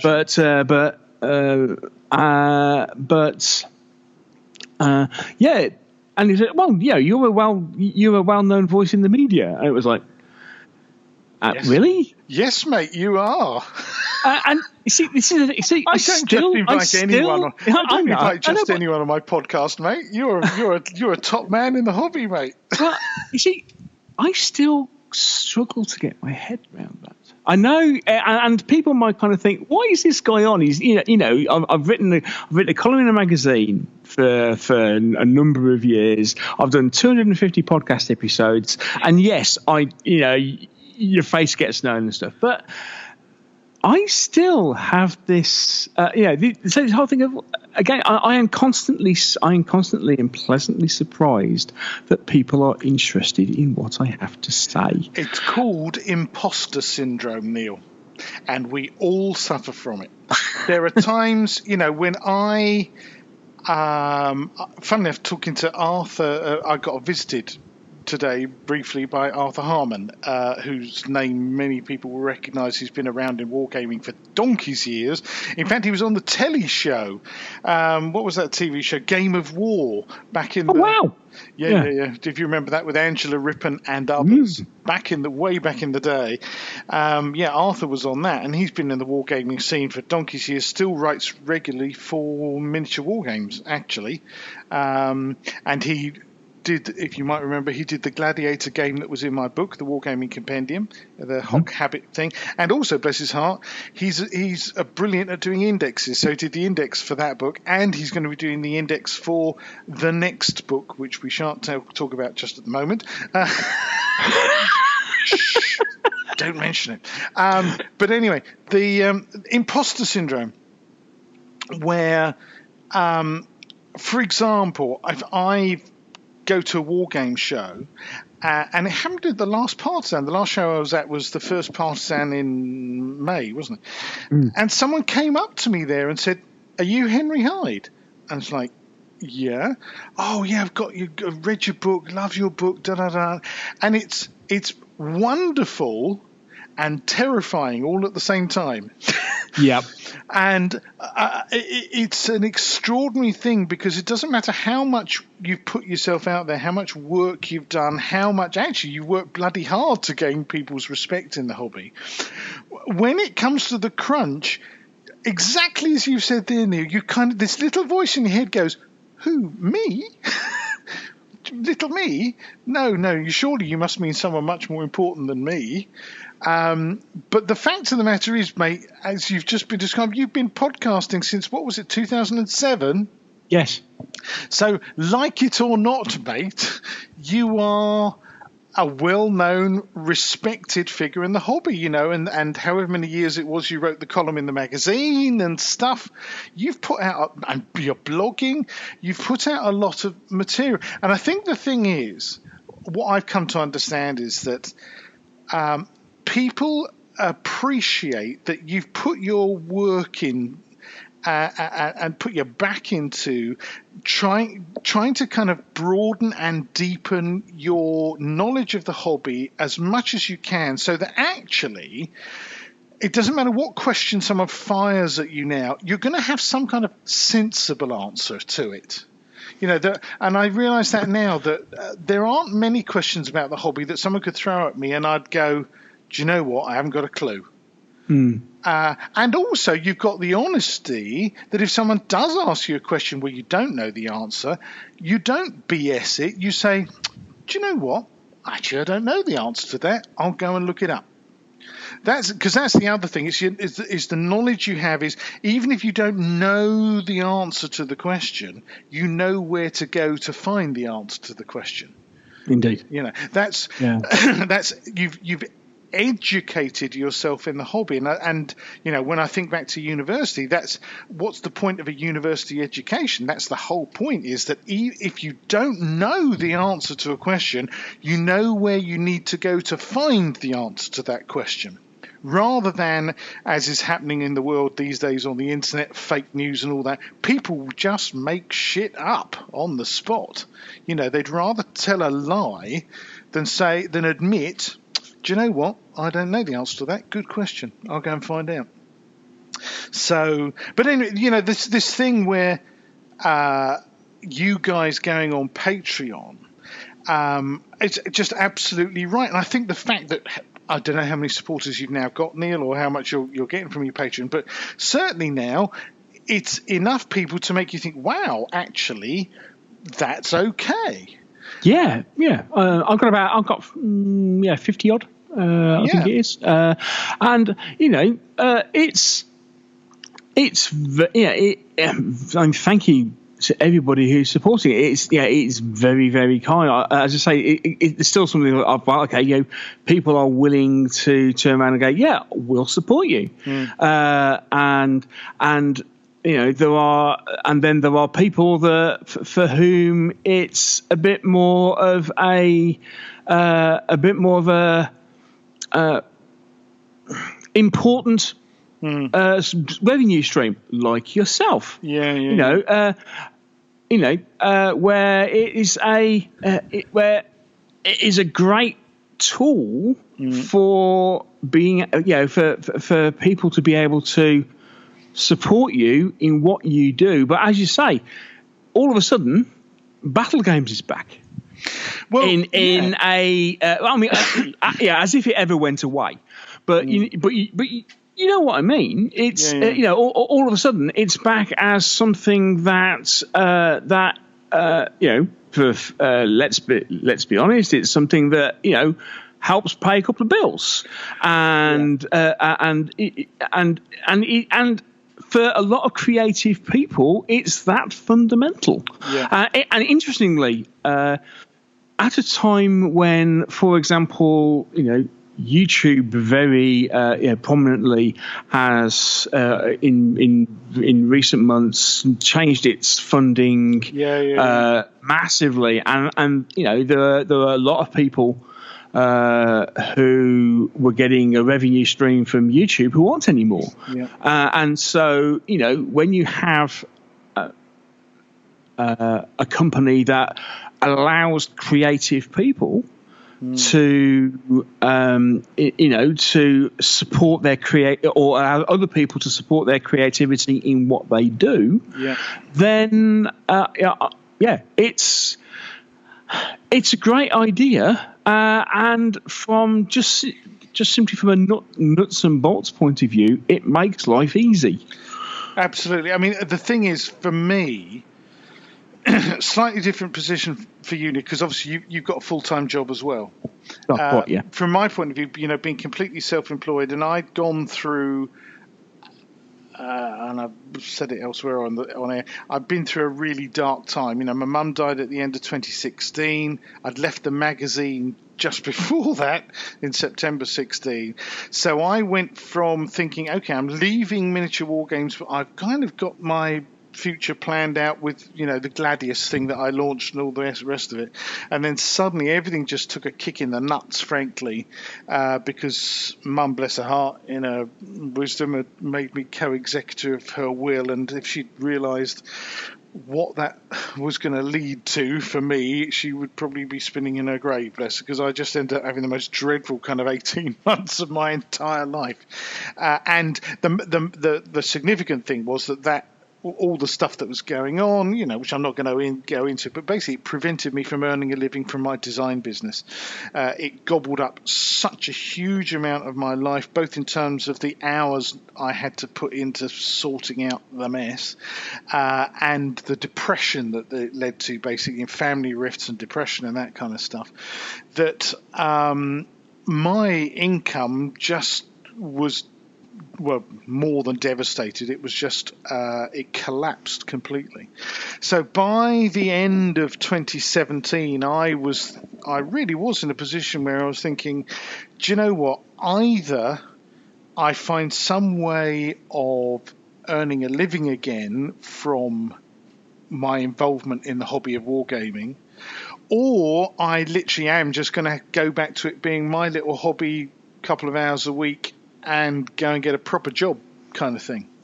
And I don't have to tell you, at age 57, the prospect of trying to go out and get a proper job, whatever that might be, full-time paid employment, when you've been self-employed for so long, man, that's... challenging. Good word, Neil. We'll stick with that. I could think of a few more, but anyway, challenging would be a good description. So that's why, knowing, as I said earlier in the show, knowing what I knew by that point about a number of people who'd had significant success in different spheres with Patreon. From my point of view, it literally was, well, what have I got to lose? If I'm just honest with people and say, look, guys, this is the situation. This is what I want to do. I might fall flat on my face, and in which case, bye, thanks for all the fish. It's been good knowing you. Or I might be able to kind of maintain some sort of presence in the hobby. And obviously, there's this other thing, exactly what we were just talking about there, Neil, imposter syndrome, where obviously it was going through my head loudly of, who the hell do I think I am that I imagine that anyone else might want to support me in my effort to stay in the hobby? God, what kind of an egotistical SOB must I be to even contemplate that? So I can't really describe, and because the people who meet me, they think, oh, Henry, big bloke, full of self-confidence, very outgoing and all the rest of it. I can't tell you, when it was beginning of January, when I sort of decided to launch the Patreon thing, I was absolutely terrified. I thought, by this time next week, I can have egg all over my face. It's either it'll work, or it's literally going to be, it's a couple of people who've pledged $2.50, right? And it took me back to a couple of other situations that I've been in my life, which is when I launched Battlegames in the first place back in 2006. And of course, then that moment where Battlegames hit the buffers in 2011, where I sent out that email to all my subscribers saying, God, I don't know how to break this to you, but I'm literally millimeters away from bankruptcy. I just thought, well, I've just got to be honest with people. You can't do anything more than be honest with people and say, this is the reality of the situation. I'm about to go under. And I wish I was the kind of person who just had a breeze through life, Neil, financially, and that, I've got millions in the bank. That's fine. This is just a bit of a laugh, really. No, it's really been genuinely right on the cliff edge. So when that, I set up the Patreon site at the beginning of January, and by the end of the first week, I already had something like $500 a month of pledges, didn't I? $400 or $500 a month of pledges.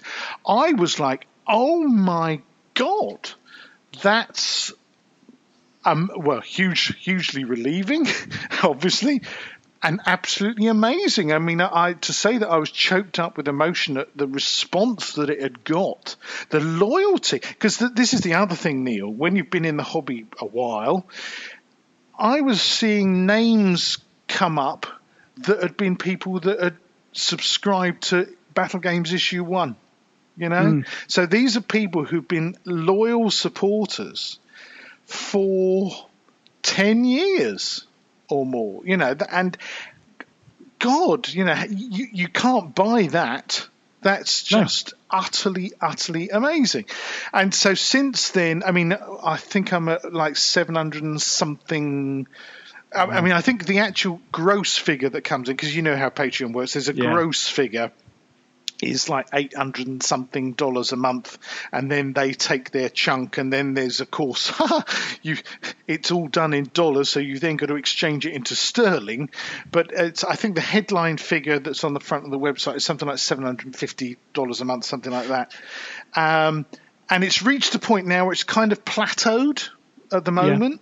But I'm not discouraged, because I feel like, do you know what, I've hardly done any marketing of this at all.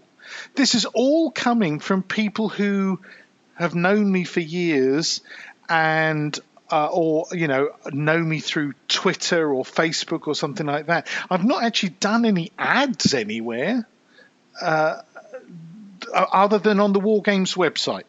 Mike at the Wargames website, hi if he's listening, he gave me a brilliant deal on having sort of an upright banner ad thing on the Wargames website. But that's all I've done.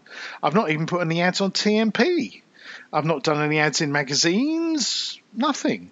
So I've kind of felt like it's given me the opportunity to kind of consolidate where I am and think that, well, okay, thank God, at least every month, so long as I produce, what I promised to produce, I've got this little bit of regular income. It doesn't quite cover the mortgage, sadly, but it does pay, if you like, the phone bill and the electricity bill and the council tax, if you like. If you want to put it in real terms, it is. Certainly, it's a chunk of income that I wouldn't have otherwise had, and I'm incredibly grateful for the support that these people have given me. I'm blown away, frankly, by this level of support, and it makes me think, well, okay, where could I take it from here? What kind of a platform does this? Because when I look at, I'm looking at it now, so I've got 144 patrons at the moment. Which is fabulous, but obviously it would be really good if I had twice that number of patrons. So then the challenge becomes, taking it seriously as a business, as a small business. Okay, so what marketing could I do to attract more people? What would I need to do, and so on? The other thing, of course, is that, is there the audience out there to grow it that much? Because obviously, as we said earlier, we're operating in a niche, in a niche of a niche, right? And I think there's still a lot of people that Henry Hyde, he's that old school wargaming guy, isn't he? Right? Which is like, no, I'm not just old school wargaming.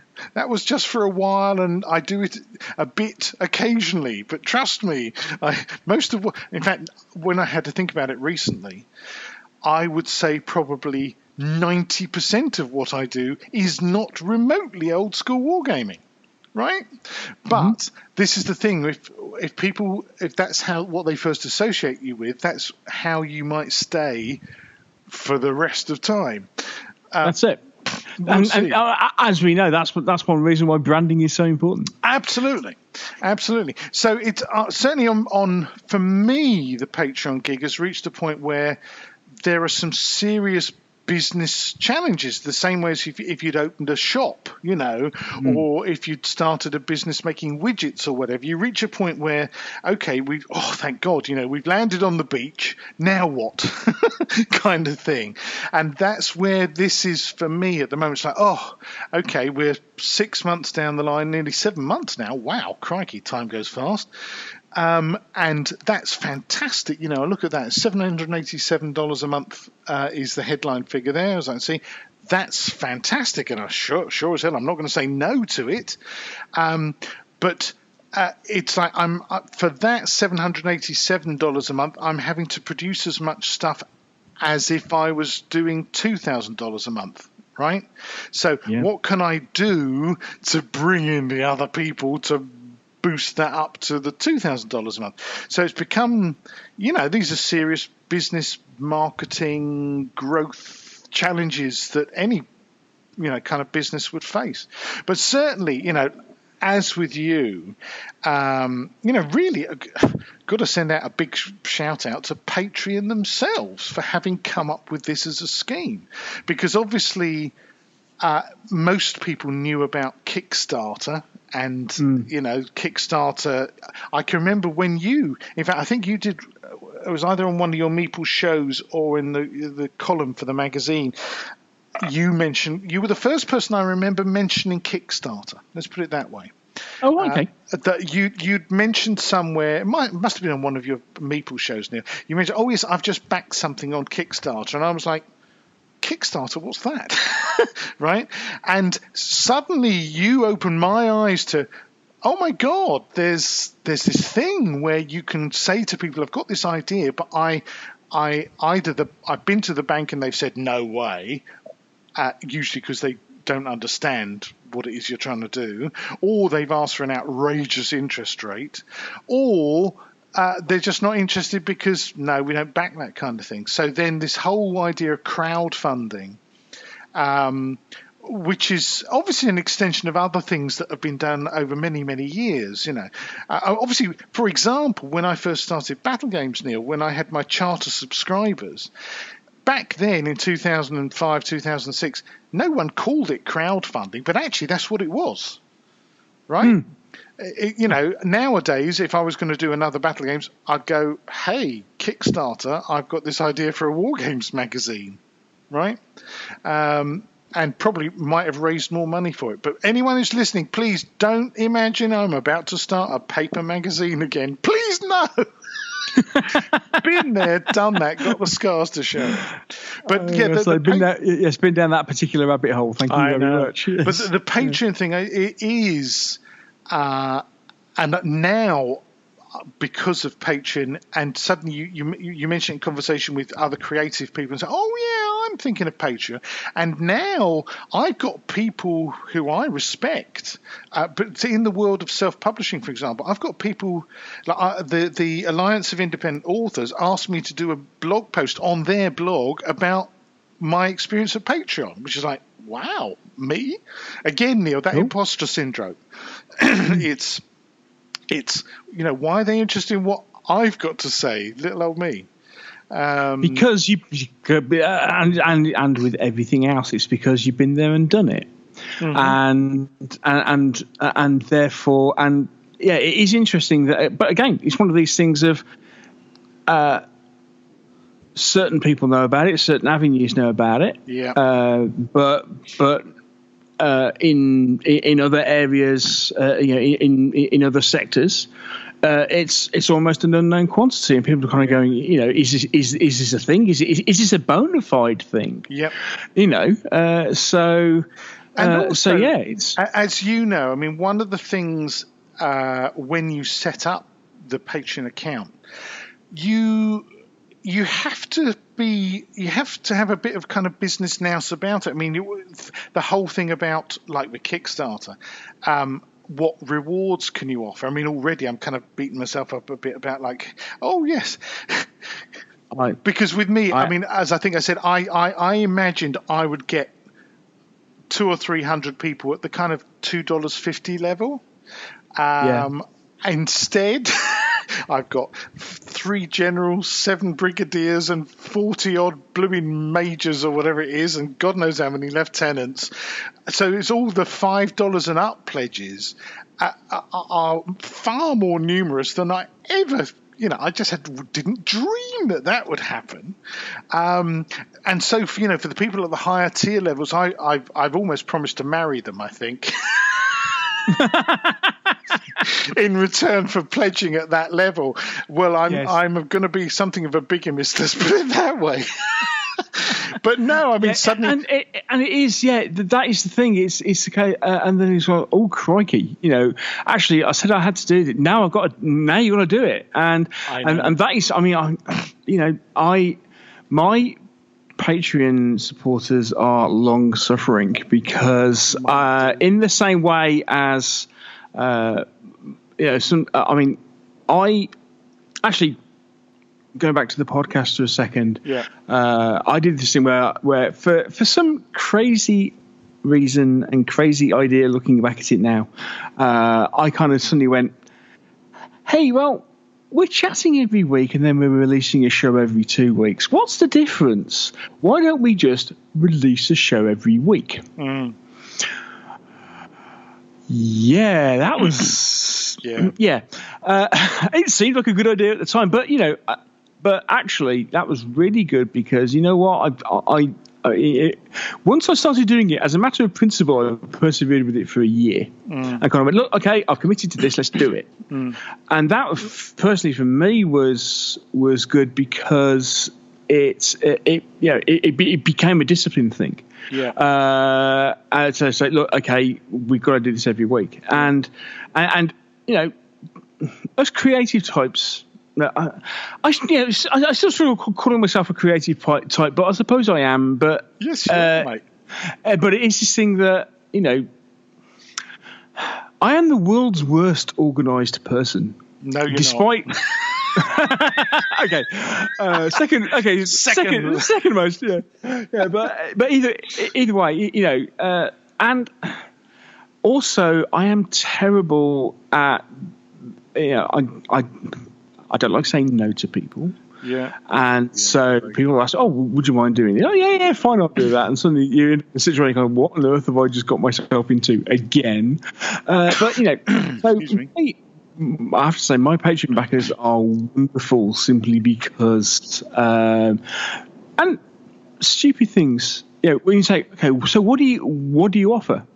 And so I go, oh yeah, well, yes, we'll produce some, we'll produce some bonus material and what have you, and you can do this every month.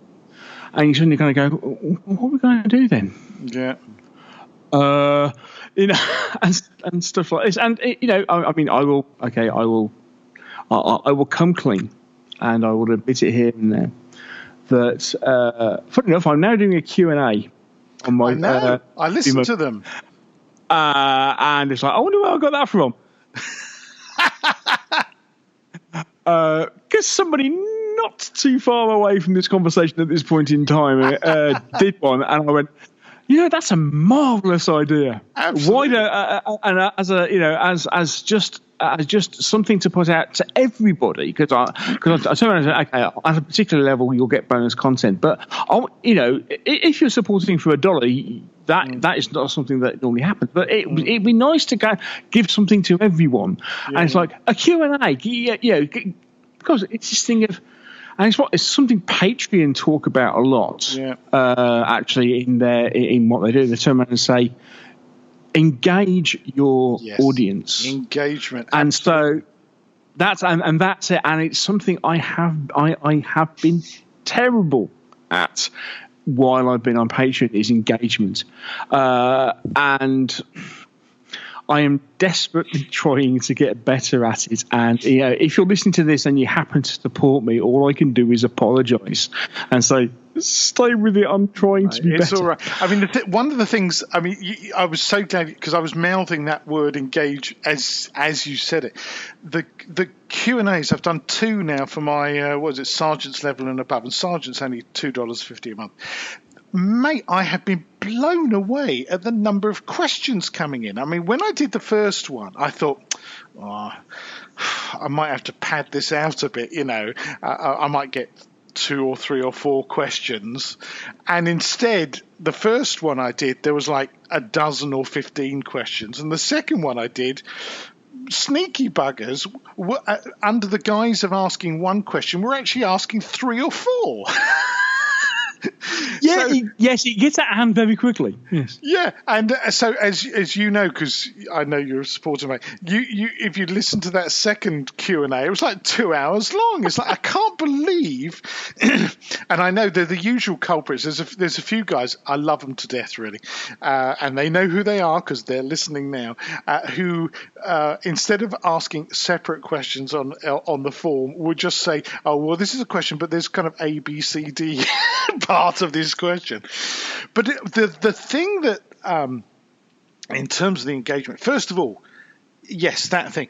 The patrons have been incredibly patient. I mean, because one of the promises I made for, I think it was Major and above, is I will design a unique scenario for you.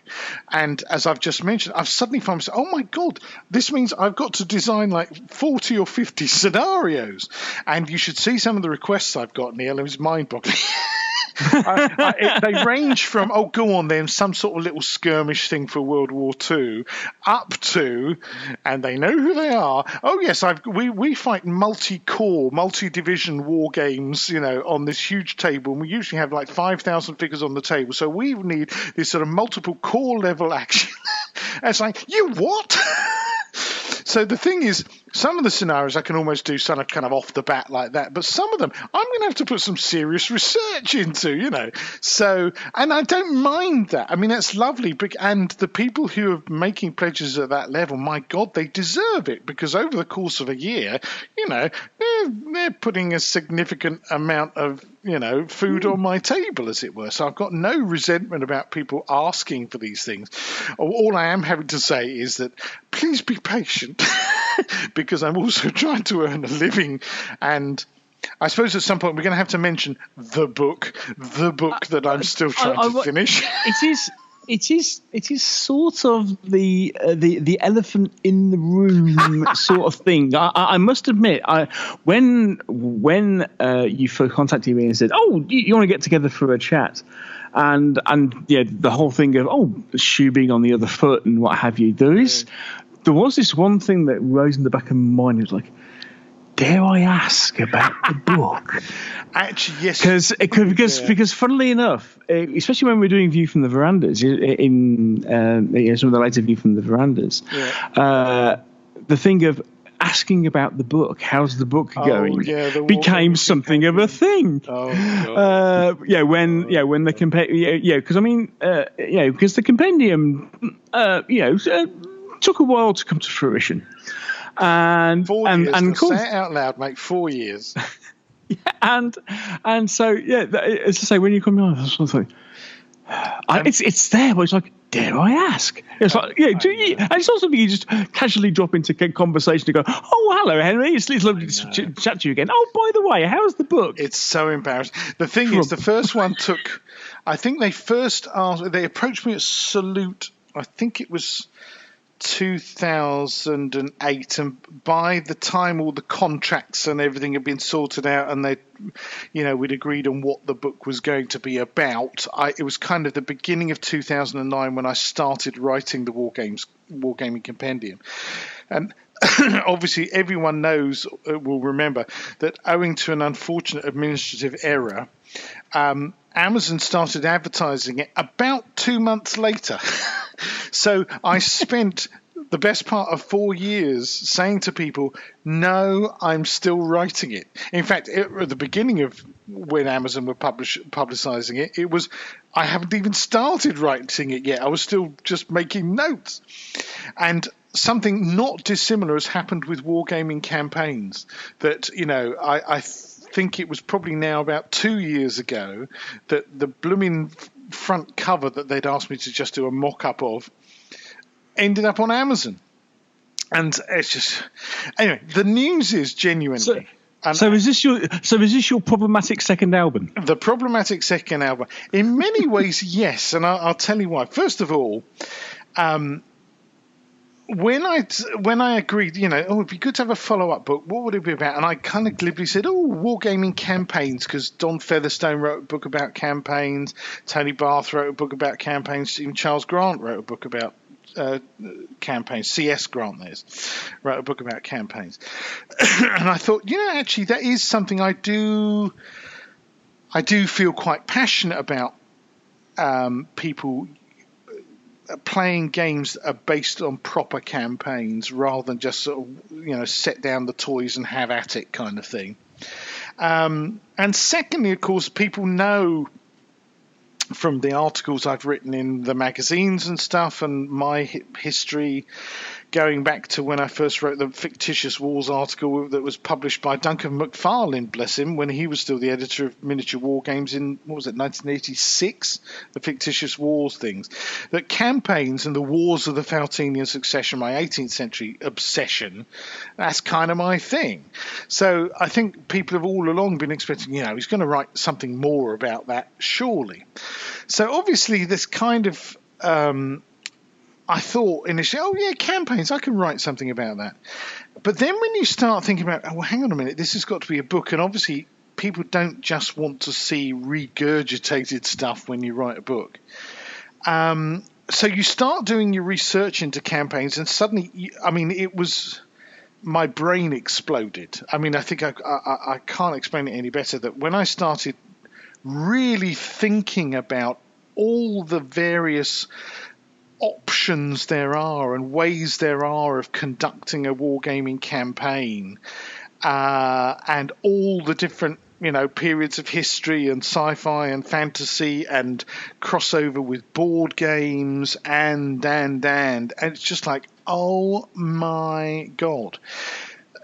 Plus I thought, well, if I'm writing a book about campaigns, I sort of need to illustrate what I mean by campaigns by looking at some genuine historical campaigns. And at first in my notes, oh my god, I think I was going to look at something like 12 different historical campaigns. Did that kind of reduce a tad? Yeah, that got edited, mate. Because really, as I'm shocked. You might remember me telling you a few years ago now, when I was writing the compendium, there's a chapter in there looking at wargaming through history, like just wargaming different historical periods and what have you. And that chapter, the first version of that chapter, I reached just for that chapter 200 pages and rang up my editor Phil at Pen and Sword, said, Phil, I think I've got a problem. I'm 200 pages into this single chapter and I've just reached the year 1900. So that chapter got massively revised to become much more the pictorial. Oh, here's a little dance through all the different periods of fantasy and sci-fi, just giving a little flavour of each. So what I've actually got to one side as my next project is an almost finished 200-page book on and a much more expanded version of kind of wargaming through history and military history of the Western world kind of thing. But I'll come back to that. But so the campaigns thing quickly became very challenging simply because the amount of research that I realized I needed to do. Because actually, when you think of, say, all the Wargames magazines, the proportion of articles that are about campaigning is tiny, right? You get loads of kind of articles about, particular wars or battles or scenarios and this, that, and the other. The number of times you see good articles in magazines actually about campaigning is very, very, very small.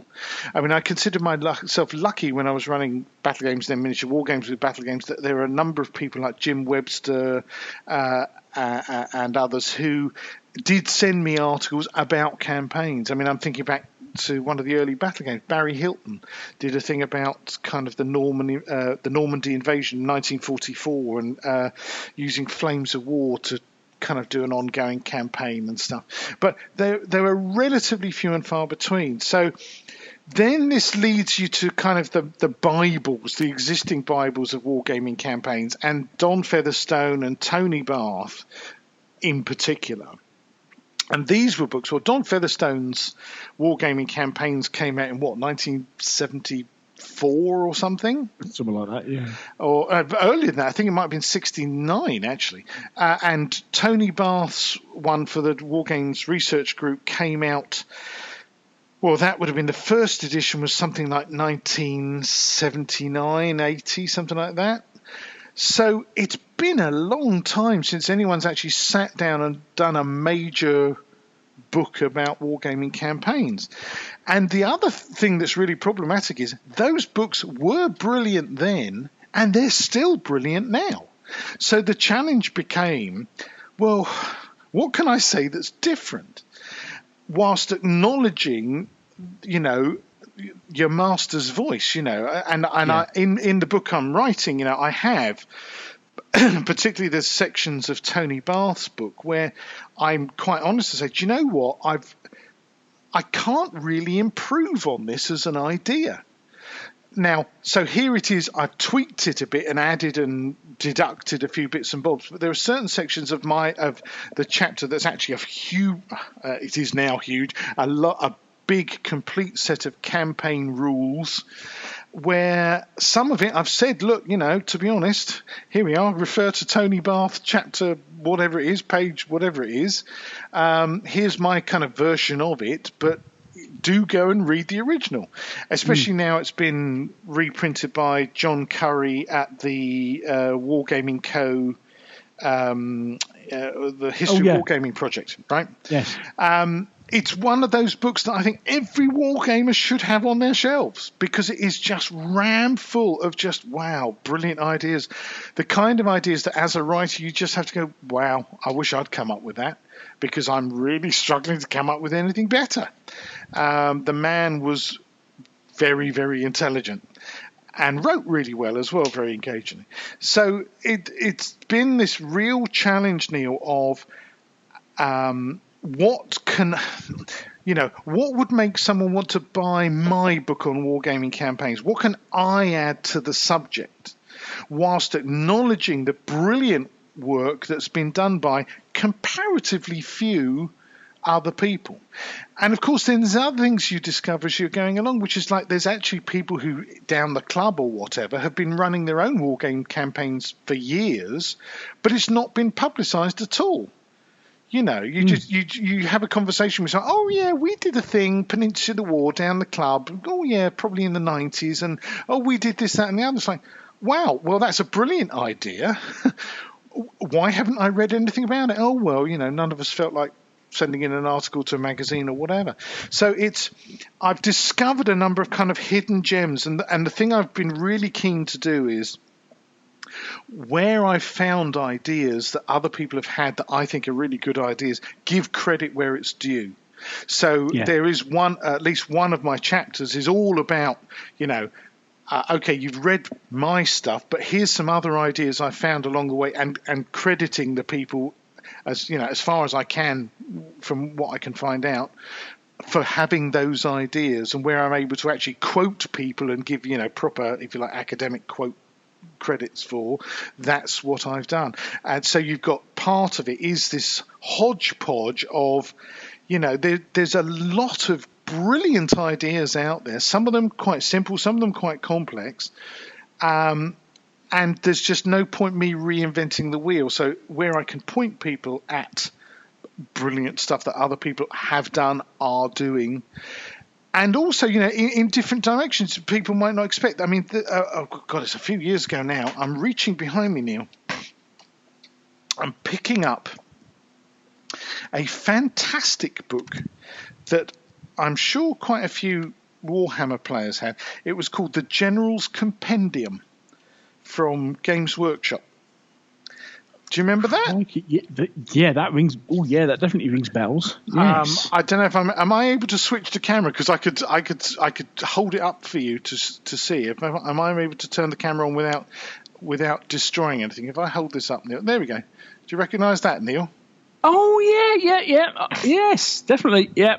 I shall have to put a cover shot on the blog post that goes with this so that people know what the hell you've just seen. But this book is just ram full of brilliant campaigny type, interlinked scenario type ideas, as well as, it's one of those Games Workshop books that's just glorious to look at, with loads of maps and fabulous photos of their stuff. It's just gorgeous stuff. Gorgeous. And of course, there's also that Mighty Empires game that Games Workshop did. a few years yes. ago, which was the interlocking hexagons and stuff, which I'm going to be mentioning in the book. I'll turn the camera off so that you don't have to put up with looking at my funny goatee beard at the moment. But anyway, so that's it's not funny at all. You're channeling your inner Roger Delgado. But anyway, so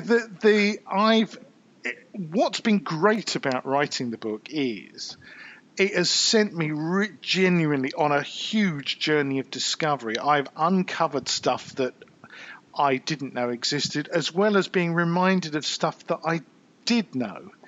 And at the end of it, it's going to be one of those books like the Wargaming Compendium, where ultimately it's a snapshot in time. Because the moment that you write the end and it goes off to the printers, something changes out there. Someone else will come out with probably a brilliant board game that's all about campaigns, or someone will write a series of articles in one of the magazines that's all about campaigns. And I go, oh God, no! If only I'd had like 2 more weeks to finish the book. But at the same time, in the same way as the Wargaming Compendium, it's a snapshot in time that, in and of itself, hasn't been written for a long time. Yeah. So it is something that, although you say it's like you're quoting these wonderful resources and these wonderful books, and. Let's face it. At the same time, these are 30 years old, and more. In fact, I'm standing up to check. Don Featherstone's Wargame Campaigns was 1970, so that is almost 50 years old. Almost 50 years old. Oh my God! Almost 50 years old. I'm old. Oh my God! I'm old. Yeah. So that's the thing. And Tony Bath's one, as I say, was about 1980. So Bruce Quarry's Napoleon's Campaigns in Miniature. Let me hoik that now. I've got a first edition of that somewhere. I managed to get. Oh yeah, that was the first edition, wasn't it? Yeah, was that the first edition? Let's have a look at that. Oh yeah, that was 1977. So it is a long time. C.S. Grant's book on Wargame Campaigns was 1995. That's a relatively slender volume, self-published that was. So it's a long time. So I'm conscious that I'm going to be adding to the oeuvre, as it were. And the thing is, I am aware that there are certain things that I'm able to bring to the party, such as making maps and stuff, because obviously that's something that I love doing. Oh yeah. So being able to show people the techniques of how I've made the maps of all my, let's face it, you're just a bit good at it. Well, it's practice. It's like everything about it. It's like you and podcast. It's practice, because I love doing it. And now, actually, funnily enough, in the last couple of years, one of the good things that's happened is I've started to be commissioned to make maps for people's novels and stuff. Cool.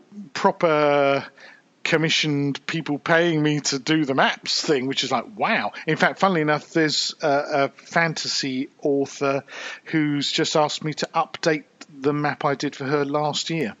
It was a minor update, but it's a classic fantasy thing where you see kind of the mountains in profile and that kind of stuff, which is wow.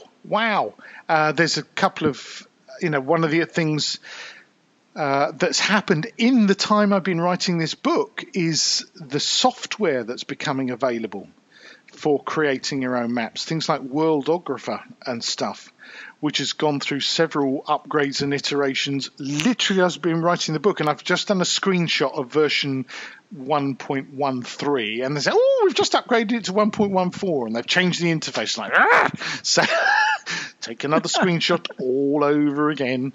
But yes, I mean, it's now, I mean, the bottom line is that oh my God, I'm just at about 122,000 words with this, which is quite a lot of words. My word. I can tell you. It's just the odd. It's going to be a little bit slimmer than the Wargaming Compendium because it's not going to have quite as many photographs in. There's going to be oh my God, this is the next job I've got once I finish doing the writing, is I have got a lot of maps to make, mate. Oh my God. I remember seeing one of the early almost like final drafts. Yeah, the proofs. The proofs of the compendium, and with the fact, and there was an awful lot of kind of like grey areas, kind of going. There's a picture that goes here, and I remember having the conversation. Yeah, the conversation at the time, kind of going. Yeah, the problem is that I suddenly realised that in order that because I've been writing all about this, all of a sudden I have to generate all the pictures for it, and it's like, and again, when you're talking about, I've been talking about creating terrain. Yeah. Yeah, but actually, what I need to do is go away and do it, and take pictures while doing it. I know. And all that step-by-step painting of your figures and stuff. Exactly. It's like, and at that point, I hadn't really considered that when I first. Yes. Well, fortunately for this one, one of the things I did do, I kept step-by-step stages of all the work I did creating the big map of Dahlia and Chindrastan. Oh wow! So I've got all that. Thank goodness. Well, pray to God. I need to check my archives. I think I've got all those step-by-step images for that. Have they survived? Have they survived the various Mac crashes? Yeah. Well, yes, there's been that as well. Thanks for reminding me. Sorry. No, it's fine. I've actually got everything backed up in the cloud now, so it should be fine. So anyway, yes, to kind of draw to a close on that discussion. The news is, folks, that it's been the last couple of months have been really agonizing work on the actual set of campaign rules that I promised I would provide in the book. So it's the second time I've made that rod from my back as well, because obviously for the blooming compendium, I said, oh yes, I'll do my own set of rules for the book. Which were going to be ancient rules, and then I realised, oh my God, that's a rabbit hole I don't want to go to. But it ended up as Shot, Steel and Stone, which I am delighted to say appear to be quite popular. I mean, obviously they've been used for the Ayton games, but I get messages from people who are using them at home or down the club as well, which is fantastic. And I can only... Wasn't there a thought at one point about publishing them independently? Yes, and that is still a thing. I mean, I actually set up a Shot, Steel and Stone group on Facebook, which I must apologise to the members there. I can't remember how many people there were came along who were interested, but we were having discussions. Jay Arnold was involved in helping play test the rules, and we were making kind of amendments and notes about it. But that's been dormant, for sort of semi-dormant for a while, though if people still want to join it, they still can, and there is information there. We've posted some files and stuff, rules clarifications, that kind of stuff. But yes, that is still an intention, and that's one of the next books that Pen and Sword have already sort of commissioned me to do. But I might end up self-publishing the rule sets. I'm already in discussions with them about that, but that's a whole other rabbit hole. Let's not go down that one. But this book, yes, the campaign rules, because when you start really getting into all the facets of a war, because there's the thing, when you say, a war games campaign, you're talking about a war. Sometimes it could just last a single campaign season. If it's in the 18th century, say, they tend to, they'd sit out the winter months and then they'd trot off to war in kind of April, May time, and then draw it to a close, when the weather starts closing in September-ish. So kind of a nice 6 months of campaigning.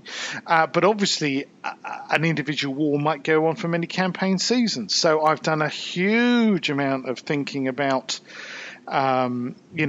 supplies, and also because as wargamers we tend to be, we're setting our toys on a tabletop battlefield.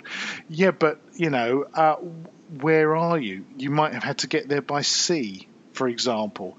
Oh my God, naval operations. So transporting your troops from one continent to another. Oh, that means you're going to need a navy to defend you. Oh God, so that brings in naval warfare as well. It brings in amphibious operations. It brings in, supply by sea, by land.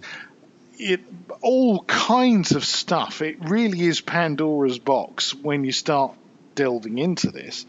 And it's my duty as an author. People want a comprehensive book about wargaming campaigns. So I thought, well, on other people's behalf, I really need to think about this. So I have got rules for amphibious landings, and I have got rules for, and also making that dividing line between what would be covered by your, say, naval wargame rules, like Trafalgar or Blood Bilge and Iron Balls, or even Sails of Glory. You could use those, whatever you fancy. And your land rules, so where do you leave off with the campaign rules and say, right, okay, now it's actually time to set your toys down and fight the battle.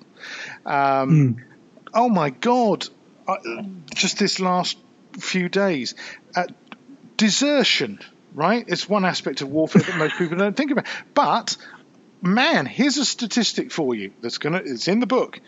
During the 18th century, the 7 Years' War, 1756 to 1763, on both sides, the Prussian side and the Austrian side, lost approximately 20% of their starting strength due to desertion. Wow. Absolutely mind-blowing, right? And it's something you hardly ever consider. Absolutely. So what it means is, if you've got a campaign that lasts, let's say, 20 weeks, 5 months, every campaign week you lose 1% of your men to desertion.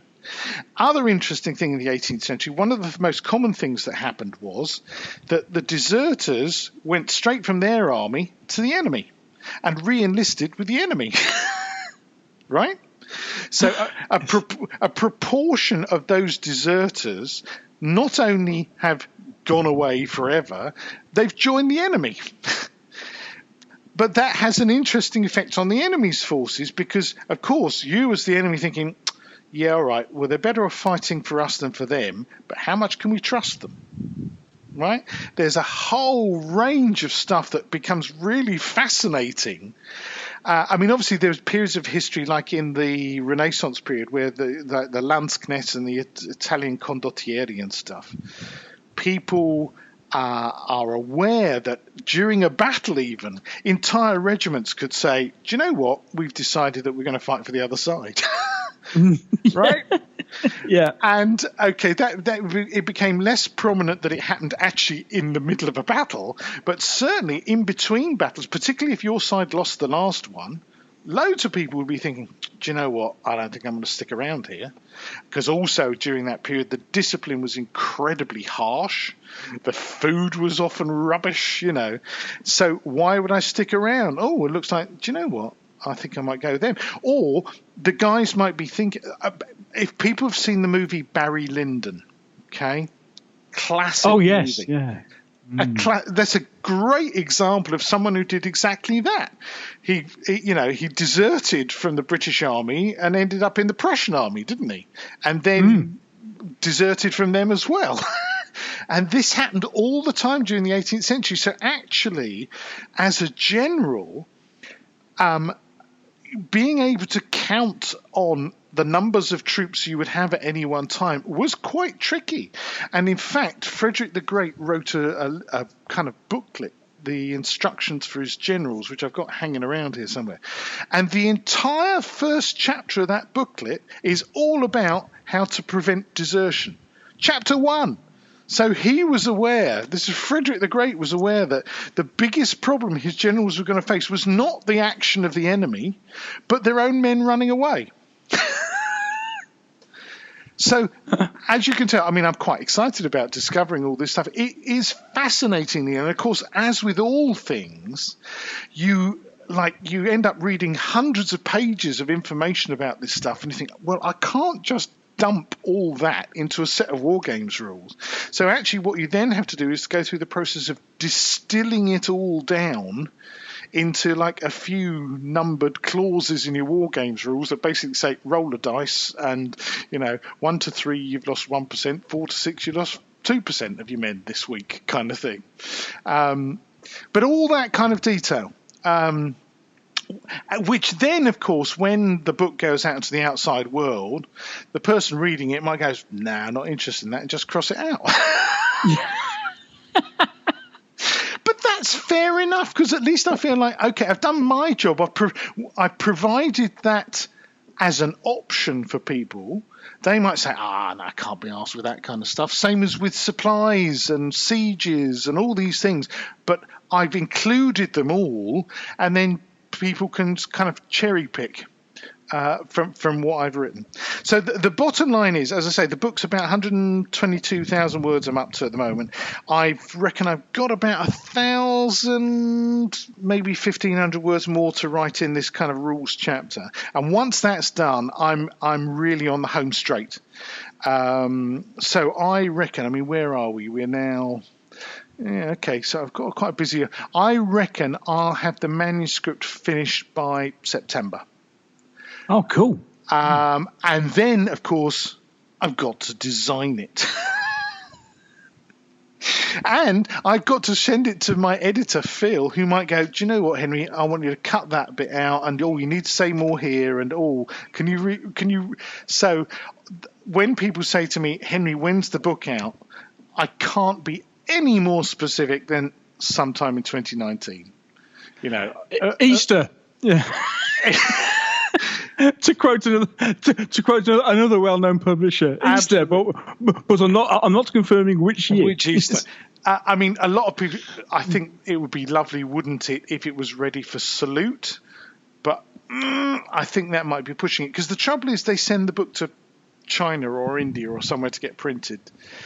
Which in itself, means that it's got literally, the files are sent electronically, but the books come back printed on a container ship. On a container ship, and at the moment we're looking. We're talking about Kickstarters. Funnily enough, I've just had one where I think it's the first one I've experienced where what they're actually doing is they're sending to each set of backers the details of the boat, so they can track it. Oh my God! So and they're going to go right, so there's one. We had an email today.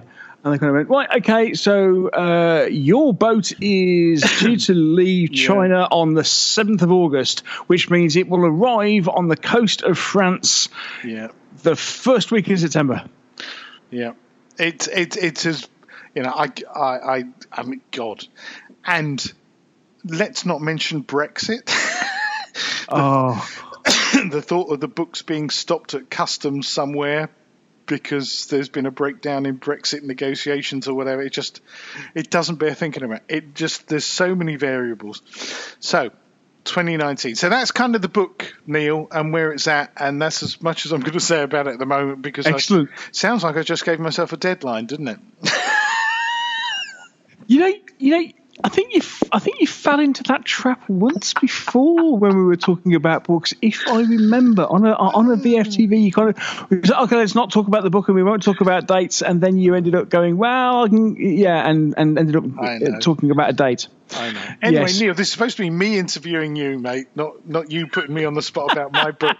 So sod off. You knew it was going to happen. Go on. Oh dear. Anyway, I've just noticed it's 10 o'clock in the evening, ladies and gentlemen. Yeah. We ought to think about.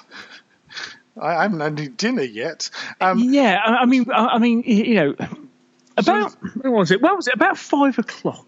There was a tweet that went out from a certain Mr. Hyde saying, we're finally getting, the temperature's better, and we're finally getting to chat to Neil a bit later, and what are the chances of keeping this under 2 hours? And I remember tweeting at the time, it's like, under 2 hours? Are we looking to keep it under 3? And lo and behold, here we are. And it's like, failed 2 hours again, Henry. I know. Nul point. But actually, I'm sure that people, I hope, touch wood, I hope people have enjoyed our chat. And There we go. It's a battle chat from the veranda. That's what it is. Battle chat from the veranda. Mate, just before we kind of wrap up, I just want to say, the summer's an odd time of year, particularly a summer this hot. I've got to be honest, I haven't done much personal game-related stuff in the last 2 or 3 weeks for sure, because it's just trying to paint something. I'm in the middle of trying to paint a shed load of Heroics and Ross 1/300th 7 Years War figures for my Wars of the Faustinian Succession in yet another scale. And the trouble was that the acrylic paint was just kind of drying on the brush. Yeah. As soon as I sort of dip into the at first it was drying really rapidly on the palette, and secondly it's like, oh yes, that brush looks a bit stiff and nothing's happening when I dab on the figure. So I've had to kind of literally not rain stop play, sun stopped play. That's such a British thing, isn't it? That is, this year I forget who I get the idea from. I think it was Neil Hughes who gave me the idea. Oh, right, yeah. Of blogging everyone of my painting progress. It's like, it will encourage you to paint more, honest, because you can see how you're progressing, or in my case how you're slowly slipping behind even further. But yeah, as I say, so my excuse when it will pop up probably given the time, probably tomorrow now, for the fact that I haven't painted anything in July, is the fact of it's been too hot, and that's my excuse, and I'm sticking to it. Yeah. So yes, as far as progress on actual kind of painting or constructing, admittedly. When was it? Probably about 10 days ago, maybe a couple of weeks ago, I did actually manage to undercoat some figures. Wow, which was I think we had a minor break in the weather, and so managed to get some done. And I mean, in terms of games, as I think I mentioned earlier, I had John Treadaway here a couple of weeks ago before it got stupidly hot. That shocks me, the fact that when you turn around and say that's the first historical game he's played. That I am genuinely shocked. I'll tell you exactly what happened. I'd set up this scenario. It was the Siege Train one, tabletop teaser, and I set up the scenario. I'm just about to be visited by one of my cats who can't stand the fact that I'm talking to someone other than her, bless her. We were starting, I'd set up the game already the night before, and so he was just setting out his troops and stuff. And I said, so John, so when was the last time you played a horse and musket era game? Because obviously you're best known for your kind of sci-fi and fantasy stuff. And he said, oh, let me think about that. He said, do you know what? I could tell you precisely when. I said, oh, yes, when was it? He said, never. And I literally couldn't speak for a few seconds. I said, you what? Never. He said, yeah, I've never actually played. He said, I've watched hundreds, obviously, being involved with the Warlords and Salute and all the rest of it. I've never actually played a horse and musket game. So I thought that was amazing. So actually, I'm kind of proud of the fact that I've kind of taken his virginity. If you like. I was about to say burst his cherry. Taking his virginity in the horse and musket era, and we had a great game. I mean, obviously he's an intelligent bloke, and even though he's not played the period, he's watched enough and read enough to know what he ought to be doing, and he knows about relative speed of cavalry and infantry and all the rest of it. So yes, and it was great. We had a real laugh, actually. We went for a kind of egg and chips down the road for lunch. He turned up on his motorbike because he's very much a biker with his long hair and sunglasses and all the rest of it. And we had a great time. It was lovely. And he won. I shouldn't give away the ending, but he won. And I didn't let him win as such, but certainly there were certain things in the scenario that turned out to be stacked against me. But never mind. I did the decent thing of letting the visitor win. That's what I should say, isn't it? Excellent. Rather than he thrashed me in his first ever horse and musket game. I'll never live it down. The first one sounds so much better. I know. So you've not done any painting or anything. You've done any gaming lately yourself? I am am in probably what I would deem to be my golden age of gaming. I have never played so many games. Wow. I at the moment, on a regular basis, I game 3 times a week. Wow. Oh my God. Yeah, it's gone, and basically, an awful lot of them are either skirmish based, so we've been playing things like Test of Honor. I've been playing a lot of samurai sort of thing, or there's been playing a lot of hybrid miniature board games.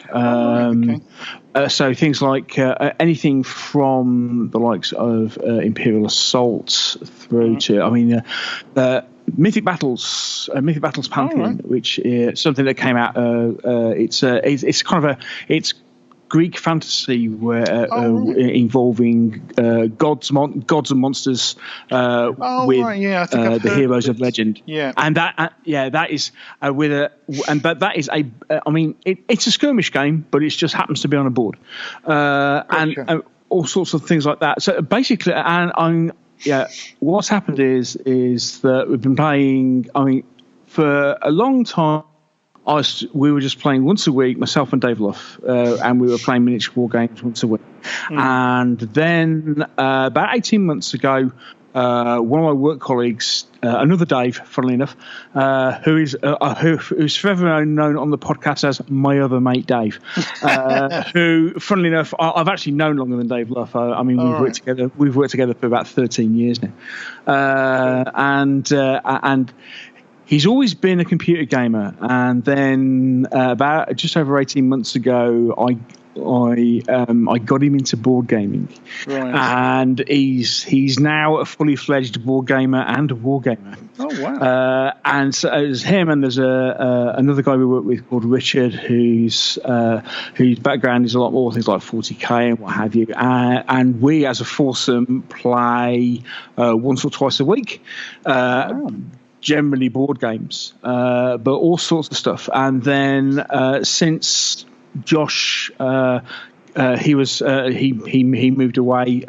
People will know that he moved away to work for Spartan Games for a while. Yeah, I remember. He's now back home, and since he's back home, we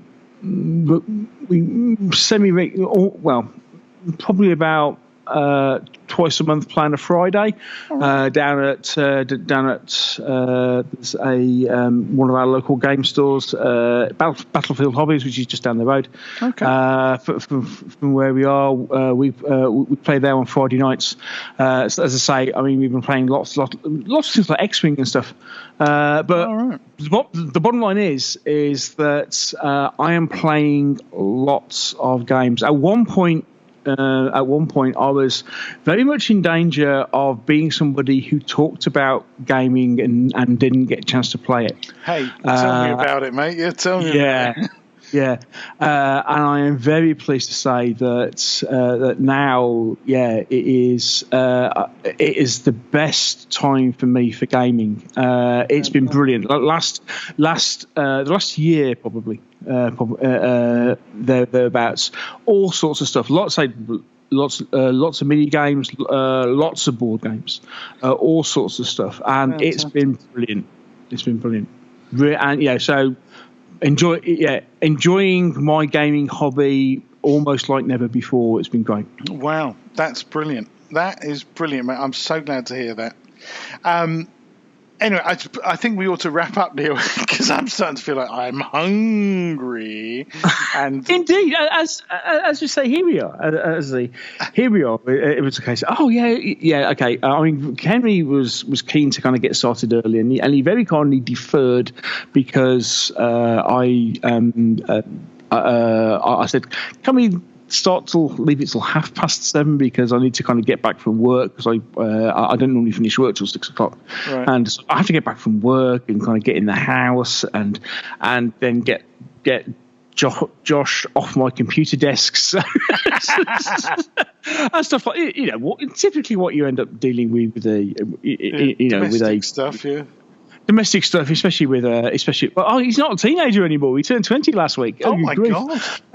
Yeah, that's a scary thought. That starts making you suddenly realise, hang on, my son has just turned 20. That means wow. You're old, Neil. That means you're old. Yeah. Anyway, so yeah. Oh yeah, 7:30. Oh, it's still not much of a problem. And there was I kind of playing well. After I've chatted to Henry, then I suppose I'll have some time. I'll be sat at my computer and I'll have some time to record something for my own Patreon show. Yeah, right. That'll do. Enjoy a long night then, chum. I'm going to do the editing of this tomorrow, I think. But anyway, Neil, mate, it's been so fantastic having you on the show. It really has. It has been far too long. It has been fabulous to catch up with you, mate. It has been far too long since we've had a chance to chat. It's been brilliant. Thank you so much for inviting me on. Oh, mate, it's a real pleasure. And, I'm going to say it again. You can blush if you like. 250 podcast episodes, mate. That is absolutely epic. And, I tip my hat to you. And the fact that you've kept going through thick and thin and through different iterations of the show as well, moving from 1 man to 2 man to 3 men to sometimes 4 men, it's been inspiring is what I would call it. Genuinely inspiring. And as I said earlier, I'm so glad to see that you're here on Patreon as well. And in the show notes, you'll kindly send me a message showing what the address is of your Patreon site so that I can add that, so that listeners here can trot on over and see what you're up to there. Really glad to see that, however small a part of your income it is, you're at least getting something from what you do, because you thoroughly deserve it. Mate, you're very kind. Thank you very much. Oh, mate, you're absolutely welcome.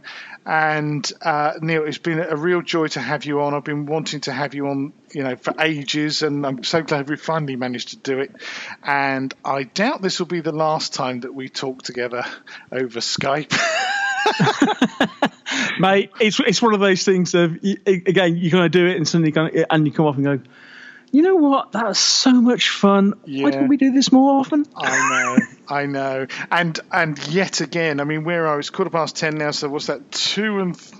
Oh my God. That's 2 3/4 hours have somehow gone somewhere, as always. And I hope you noticed that this time it wasn't mostly me doing the talking. I did actually stop to breathe occasionally, except when I talked about the book there, I will admit. I went off on one. But anyway, mate, thank you so much for coming on the show.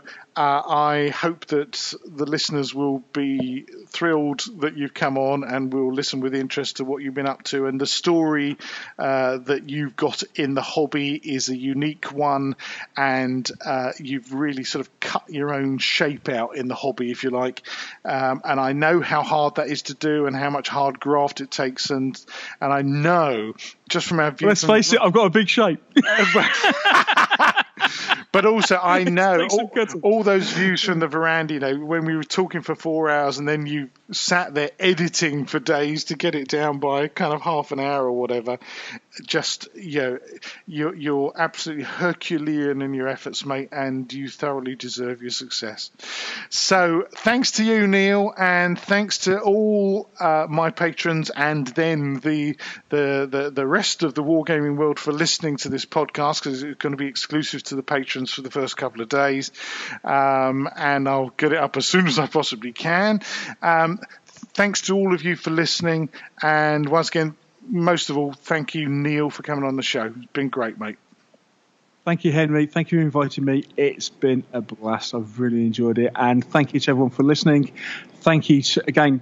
Thank you to everyone for supporting. Not only that, and Henry, thank you for Battlechat. I was so pleased to see you podcasting, and taking that on, and they've been, doing something different, and it's been really enjoyable, and thank you for doing it. It's the more, and if it's something I was talking about in my last Patreon show, we need more voices in the hobby. So thank you for Battlechat. It's been great. Really enjoyed it. Great, thank you, mate. I'm doing my best. Wow, you've set quite an example for me to follow, so that's great. All right, folks, thanks ever so much for listening. Thank you, Neil, and enjoy your listening. Good night.